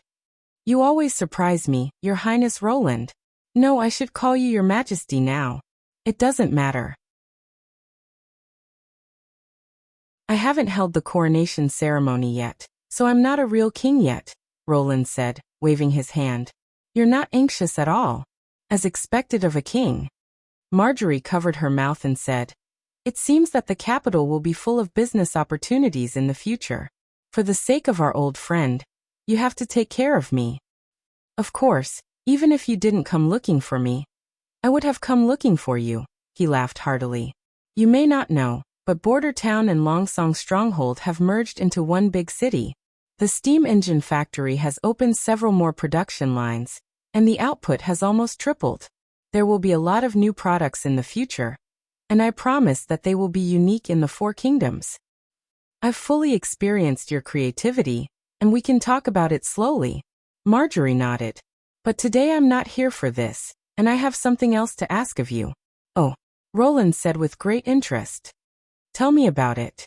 Can we talk about it somewhere else?" She looked around and asked in a low voice. The Chamber of Commerce couldn't solve it with their financial resources, and they had to hide from the public. Did they really encounter some big trouble? The prince thought for a moment and said, "Then let's go to my study." The study on the top floor of the Crown Tower originally belonged to Wimbledon III, and it was also the place that Prince Roland longed for the most when he was a child. Only here could he see his taciturn father. Roland chose this place simply because the terrain was high enough, so it was not easy to set up a secret passage, and there was only a ring of stone steps leading to the top of the tower, so it was easy to defend and difficult to attack. "Can you tell me now?" Only he, Marjorie, and Nightingale were left in the room. "I'm sorry, Your Majesty, I've been entrusted by someone, so I can only tell you." She bowed solemnly and said, "Lord Thunder wants to see you." "Thunder?" Roland was greatly surprised. The most outstanding explorer in the fjords? Didn't he die in a shipwreck? Although a real explorer believes in the 3 gods, he won't easily fall into the arms of the 3 gods. Marjorie shook her head. "He doesn't want to reveal his whereabouts, especially not to Lightning. This is why I have to tell you secretly. Lord Thunder originally planned to contact you through Her Highness Tilly, but he didn't expect that you would occupy King's City so quickly. So he changed his decision at the last minute." The female merchant paused. "He also said that he found an incredible scene west of the Shadow Islands, which is likely to be related to the ruins of hundreds of years ago. You will be interested to know about it." "Wait, he's in King's City now?" "Yes, he just arrived yesterday. After meeting me, he made this decision." "You don't seem to be surprised about his resurrection," Roland said strangely. "You already knew about it?" Marjorie nodded. "So, the first time you went to Border Town to trade was not because of my guards, but to find Lightning? I'm sorry that I didn't explain it to you at the beginning," she said with her hand on her chest. "Lightning is wearing a magic stone. Lord Thunder used this method to confirm her location. He sent me there just to confirm whether she was safe or not. After learning that Lightning lived in your territory, he decided to hide his information and let his daughter stay away from the path of an explorer." So that's how it is. Roland immediately understood. At that time, he didn't ask about Thunder's death in detail, and Nightingale's answers were, in a sense, all true. Therefore, Nightingale didn't find anything strange, and only concluded that Nightingale didn't have any hostility towards witches. It turned out that there was a reason for this chance encounter. If it wasn't for lightning, I'm afraid that my steam engine trade wouldn't have been able to open up the trade route so quickly. Now that King's City is still in a whirlpool, it's unlikely that I'll leave the palace, Roland replied after thinking for a moment. If Thunder wants to see me, you can bring him to the palace. I can promise not to reveal any information about him to Lightning. Thank you for your kindness, Your Majesty, Marjorie said gratefully and bowed again. I'll tell him the answer as soon as possible. After asking the attendants to send the female merchant away, Roland just returned to the hall and heard a guard report. Your Majesty, a noble has arrived outside the palace. He claims to be your old friend and is clamoring to break into the palace. This news slightly surprised him. The small nobles who hadn't been affected by the spring offensive would sooner or later come to inquire about the situation, but he didn't expect it to be so soon. Logically speaking, they should wait for a while to see which way the wind blows. Now that Timothy hasn't been executed, they shouldn't take the initiative at this time. Moreover, he was originally a prince. How could he be so familiar with a small noble? What's his name?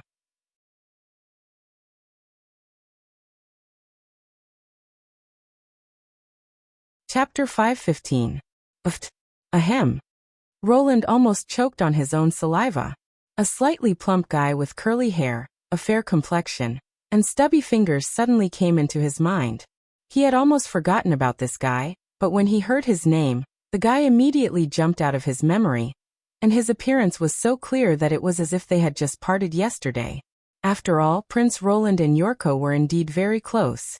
After failing to integrate into the circle of Gerald, Timothy and Garcia, and being fiercely resisted by Tilly, Prince Roland's mentality was completely out of balance, and he gave up on himself. Yorko's appearance could be said to have saved him. Not only did Prince Roland take him to the brothels and let him taste the pleasures of the nobles, but he also gathered a group of scoundrels to be bossed around, and he felt the prestige that he could never experience in the palace. Not to mention how right these things were. At least at that time, Prince Roland regarded him as his best friend. Roland originally wanted to refuse Sir Yorko, but these fragments of memory made him realize that if Prince Roland was really Prince Roland, he would definitely not do so. Moreover, he also needed someone to stand up at this moment to attract the remaining small nobles to work for him. After pondering for a moment, he finally decided to meet this devil hand, who was popular in King's City. Bring Sir Yorko to my study, he ordered. Remember to confiscate his god's stone of retaliation. When he returned to Crown Tower again, Roland soon met his old friend. Oh my God, Your Majesty! I really didn't expect you to come back so quickly, and you even defeated your demon brother so easily. In the past, Prince Roland used to call his siblings demons, so Yorko would agree with him in private when no one was around. His appearance was not much different from what he remembered. As soon as he pushed the door open and walked into the study, he quickly stepped forward and hugged Roland passionately. The latter patted his back helplessly like before. I didn't expect you to find me so soon. Although Yorko had a plain appearance and could hardly be associated with the title of a playboy, his round chin always gave people an inexplicable sense of intimacy. Coupled with his clean-shaven beard, clean and fitting clothes, perfect perfume, and legendary superb skills, it was no wonder that he could capture the hearts of many noble ladies. I'm different from them. Those cowards are still worried about Timothy's power, and I know you won't let them go. Roland grinned. Since you're back, why don't we go to the Golden Mill tonight and have a drink? Would you like me to meet Lady Rother or Miss Kingfisher? Ever since the last time, they've missed you so much. Roland suddenly felt a chill behind him. A cold gaze penetrated through his body and was cast directly at Yorko. The night was not much better. His voice came to an abrupt halt as he looked around in confusion. Your place? Why did it suddenly turn cold? What do you mean by the last time? Nothing happened between them, Roland quickly denied. What they think has nothing to do with me. Even if it did, it was because of Prince Roland. It was a completely different matter to the real me. Therefore, this denial came from the bottom of his heart. Nightingale should not be able to tell the difference. Sure enough, after this answer, the chill instantly lessened a lot. Ah, really? Yorko touched his chin. But you stayed with them for the whole night. It was past curfew and I couldn't go back to the palace. I couldn't have slept on the street, Roland emphasized. Anyway, I didn't do anything that night. Do you understand? A trace of doubt appeared on Yorko's face, but he quickly recovered his original smile. Well, then let's leave them alone. I'll get some new ones today. You don't know, but there's a more high-end brothel opposite the Golden Mill. I heard that the quality is almost as good as the private collections of the nobles. You can only enter it with an invitation. I haven't had a chance to experience it. I'm sure it'll be no problem for you. What do you think? No, I'll stay in the palace tonight. I won't go anywhere. Oh, I see. Yorko raised his eyebrows. There are also beautiful maids in the palace. Of course, you have to enjoy them first. Since that's the case, I'll teach you my famous stunt. I'm sure none of them will forget you. He sighed. You used to ask me to learn it, but I didn't think it was very useful for you to master it. Now that you're about to become His Majesty, I'm afraid you'll have several times more lovers than I do. So this stunt should be of great use. After all, human energy is limited. Stop. Roland almost reached out to cover Yorko's mouth. He dared not let Yorko continue. It was a complete collection of dark history. He did not want to be the scapegoat for the bad things Prince Roland had done, especially in front of Nightingale. Listen, buddy. I'm different now. Yorko was stunned. Of course, you're His Majesty now. I don't mean that, Roland interrupted. But you can understand it this way. As a king, I can't be as carefree as I used to be. Do you understand? He recalled Prince Roland's style of intimate conversation and hooked his arm around Yorko's neck. By the way, you didn't come to me just to look back on the past, did you? Just tell me what you want to say. You don't have to hide anything from me. Yorko laughed and said, then. I'll be straightforward. Your Majesty, can you give me an official position? What? How about letting me be your minister? I don't need a key position like the Minister of Finance or the Minister of Justice. I just need to manage the patrols or something like that, like the Steel Heart Knight. He patted his bulging belly. I promise I can help you keep those rats under control. Roland could not help but roll his eyes in his mind. How dare this guy mention it? If the position of Minister of Garrison was really given to him, the reputation of King's City would be ruined. He would lead the patrol team to flirt with women, and when he had conflicts with other playboys, he would order his subordinates to beat them. Such a scene was terrifying. However, if he could be placed in a suitable position, it would have a good publicity effect. As long as he was willing to work for Roland, he would have a chance to be promoted in the succession of the throne. Moreover, Yorko was a man with a clean family background. He had no bad habits except that he could not control his lower body. The key was what kind of position was suitable for a person like him.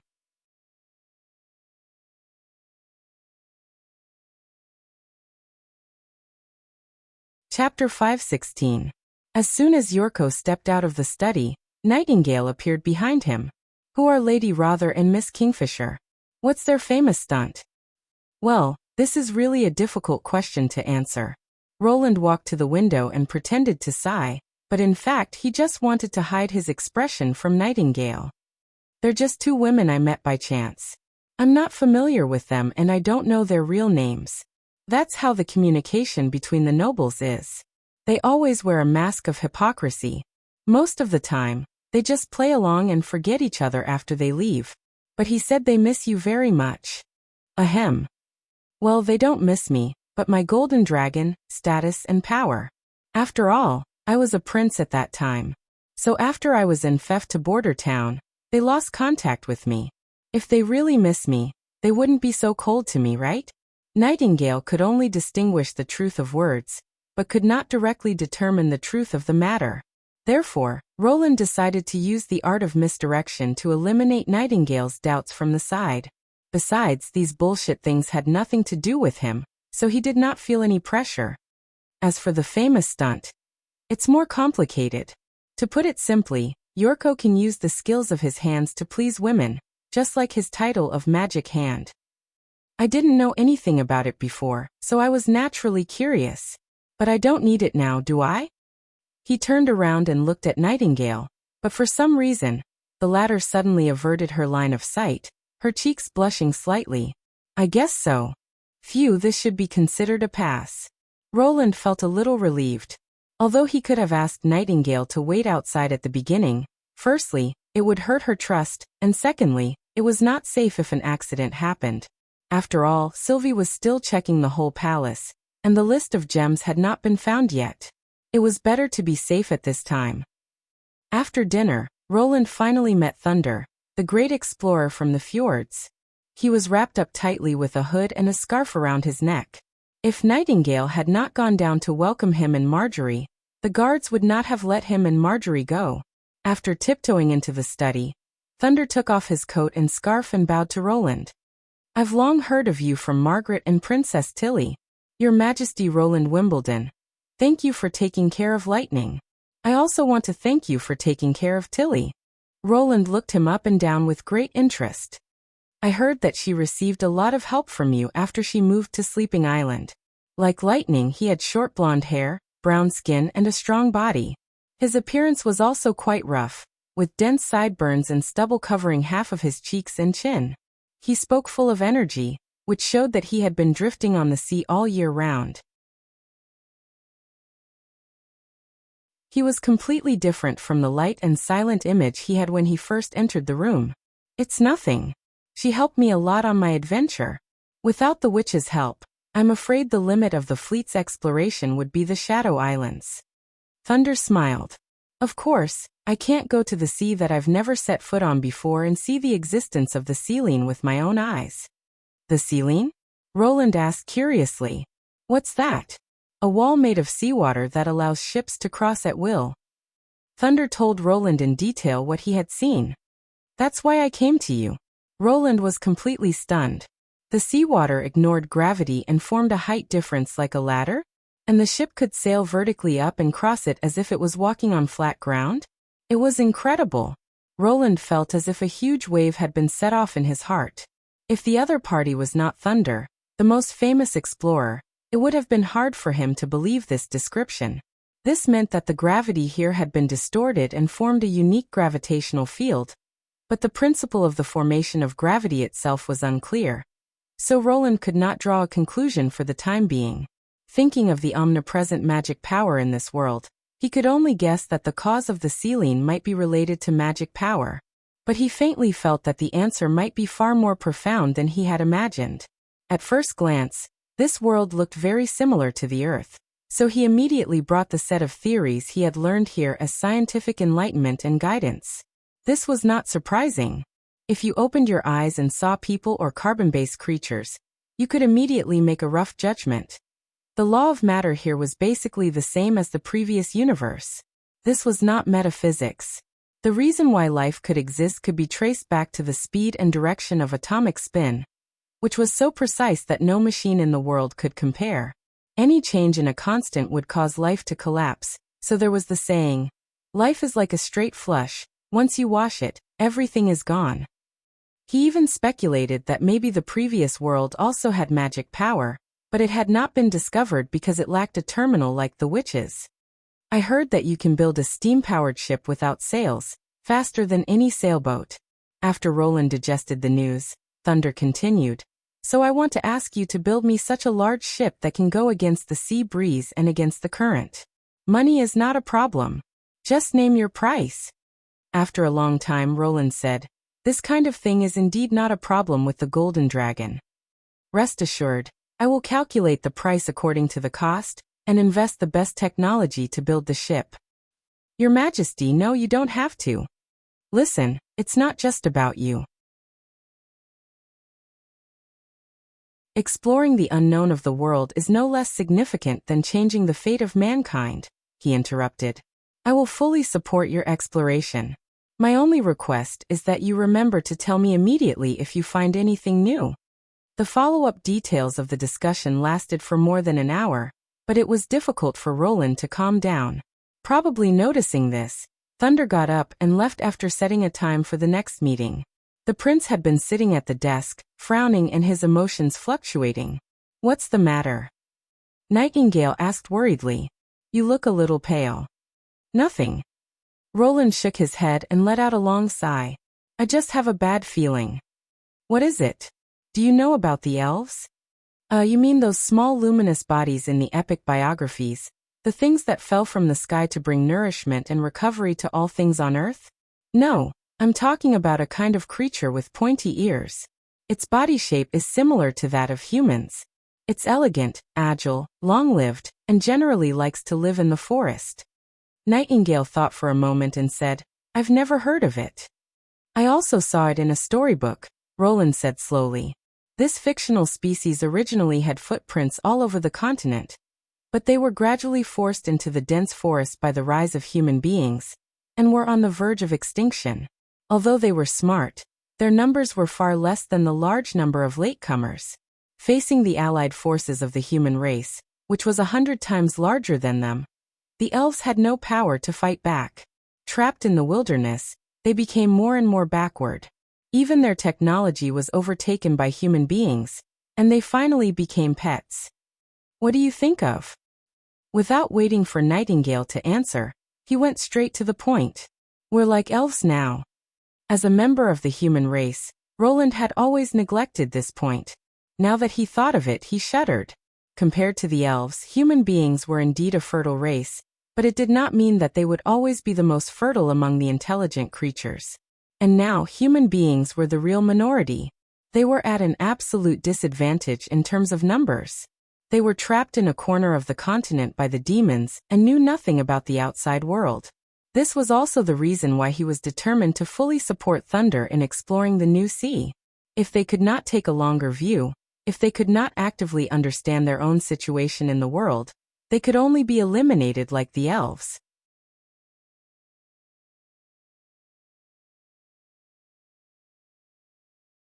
Chapter 517. Good morning, Miss Soroya. As soon as Soroya walked into the bicycle factory, Jilly came up to her and said, You're so early. This made her a little embarrassed. She had stayed up a little late yesterday to play landlord with Mystery Moon and Lily, so she got up half an hour later than usual today. During the days when Vendi was not here, she felt that everyone had become a lot more lazy. Of course, Anna and Agatha were exceptions. They had always been role models for their sisters, whether it was work or study. Especially the latter, she always went out the earliest and came back the latest. Is the base material ready? Yes, please follow me. As one of the first batch of graduates, Jilly had now become her assistant in the bicycle factory. She was informed of the work content in advance by Jilly. A year ago, Soroya would never have believed that ordinary people could cooperate with witches and get along well with each other. Is that the finished bicycle? She suddenly noticed that the factory seemed to be a little different today. The steam machine tools were not roaring as usual, and everyone was looking at a row of brand new two-wheeled cars. Yes, it's our first batch of products. Jilly's face was full of smiles and her eyes were squinting. There are a total of 20 bicycles. It's not easy, especially the chain and wheels. According to the calculation, the yield is less than half. It's really not easy, Soroya thought.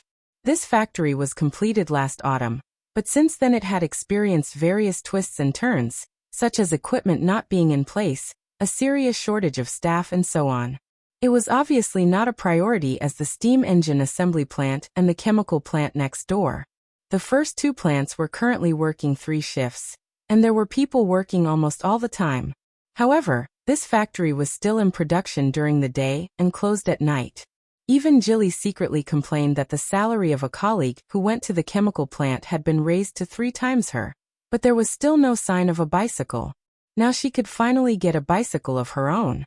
Opening the door of the workshop, Soroya saw that the flat ground had been covered with a layer of white paper, about 40 square meters, which looked like snow in winter.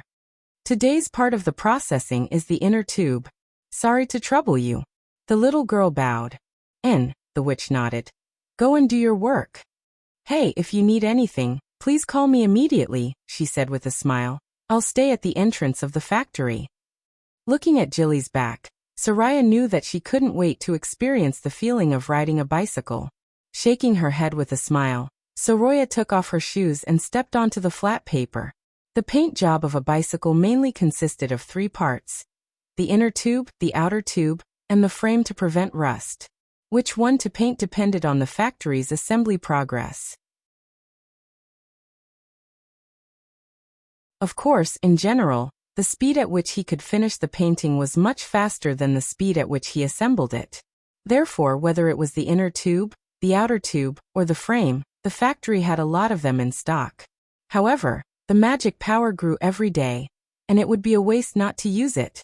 Therefore, every 3 days, Soraya would come to the bicycle factory to finish part of the painting. She recalled the color of the inner tube and raised her hand to summon the magic pen. As a membrane material to contain gas, it must be light, soft, tough, and able to be melted at high temperature. Based on her past experience, she chose the wood shavings coating as the material. This was also the result of hundreds of tests. The sky coating was too flexible, while the water wave coating was particularly fire-resistant. When she was collecting raw materials, she noticed the wood shavings left behind by the carpenters. That was when she found the most ideal painting material. Unlike Lucia, who could decompose the metal elements and remelt them in any proportion, she had to refer to the real object and draw it. At the same time, she could not remember the magic power characteristics of thousands of materials, so the simplest way was to make a color card. When she wanted to use it, she could choose the coating on the color card to apply it on a large scale. Of course, for the common coating like the inner tube and the outer tube, she could directly draw it without referring to the color card. The magic pen gradually widened, and in the end, with Soraya as the center, it expanded to about 6 meters. When she used the limit of 10 meters to paint, the magic power in the periphery would easily go out of control. In order to ensure the uniform quality of the coating, she would rather spend more time painting. In less than 2 hours, the 40 square meters of paper was completely coated with a layer of wood shavings. Of course, it was not real wood shavings. It was just like when she painted according to steel. The coating she got was not steel. Hardness and flexibility could not be balanced. No matter how hard the coating was, it could not be compared to stone, and it would break like glass. In addition to the wood shavings, Soraya also painted her name on it as a signature. This was also a painter's tradition. Originally, she only wrote her name on the lower right corner of the coating, but later she found that after the coating was cut, her name could only appear on one inner tube. So, she decided to play around and painted her signature everywhere. In this way, no matter how it was cut, the words Soraya's work could be seen. At first, when His Highness found out, she was a little flustered. She thought she would be scolded, but His Highness smiled and called her the inventor of the watermark, and even praised her.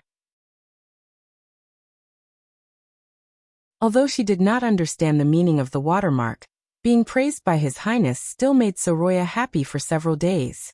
Later, she kept this signature style. After the coating was completed, the next step was to burn the paper on the back to get the complete raw material of the inner tube. Then she sent it to the cutting room to cut it into strips, and finally, she used a red-hot soldering iron to melt the joint. Of course, there were specialized workers responsible for this work, so she only needed to finish the initial raw material. This batch of coating consumed almost 1/3 of the magic power in her body. Soraya deeply felt the effect of training on magic power. In the past, finishing such a large amount of coating at once was enough to exhaust her. While it was still early, she said goodbye to Ji Li and went alone to the backyard of the North Slope mine. After entering the mountain road, there was a sentry post almost every 100 meters, and a hidden fort and watchtower were set up at the entrance of the yard. Even the Lord's castle did not have such a tight security. Under the salute of the soldiers, Soraya entered the yard and saw Anna cutting strange parts. No matter when she came here, she would always finish her work meticulously. Looking at her focused figure, Soraya suddenly felt a little embarrassed. Apart from talent, at least in the degree of seriousness, she was far behind Anna. At the same time, she was also a little envious. Whether it was ability, dedication, or relationship with His Highness, Anna was the best among the witches. "Oh, Sister Soroya, you're here." On the other side, Lucia heard Soroya's footsteps and looked up with a bright smile. Anna also put down the parts in her hands and waved at her. Today's copper wire package also troubled you. You're tuning in to the Li Mei's Wuxia Whispers YouTube channel. We're so grateful for your support, and don't forget to subscribe to join us on this incredible journey through captivating stories. Your generosity through donations truly makes a world of difference, as it's the primary source of revenue that allows me to expand and enhance this channel for you. Thank you from the bottom of my heart for being a part of this adventure.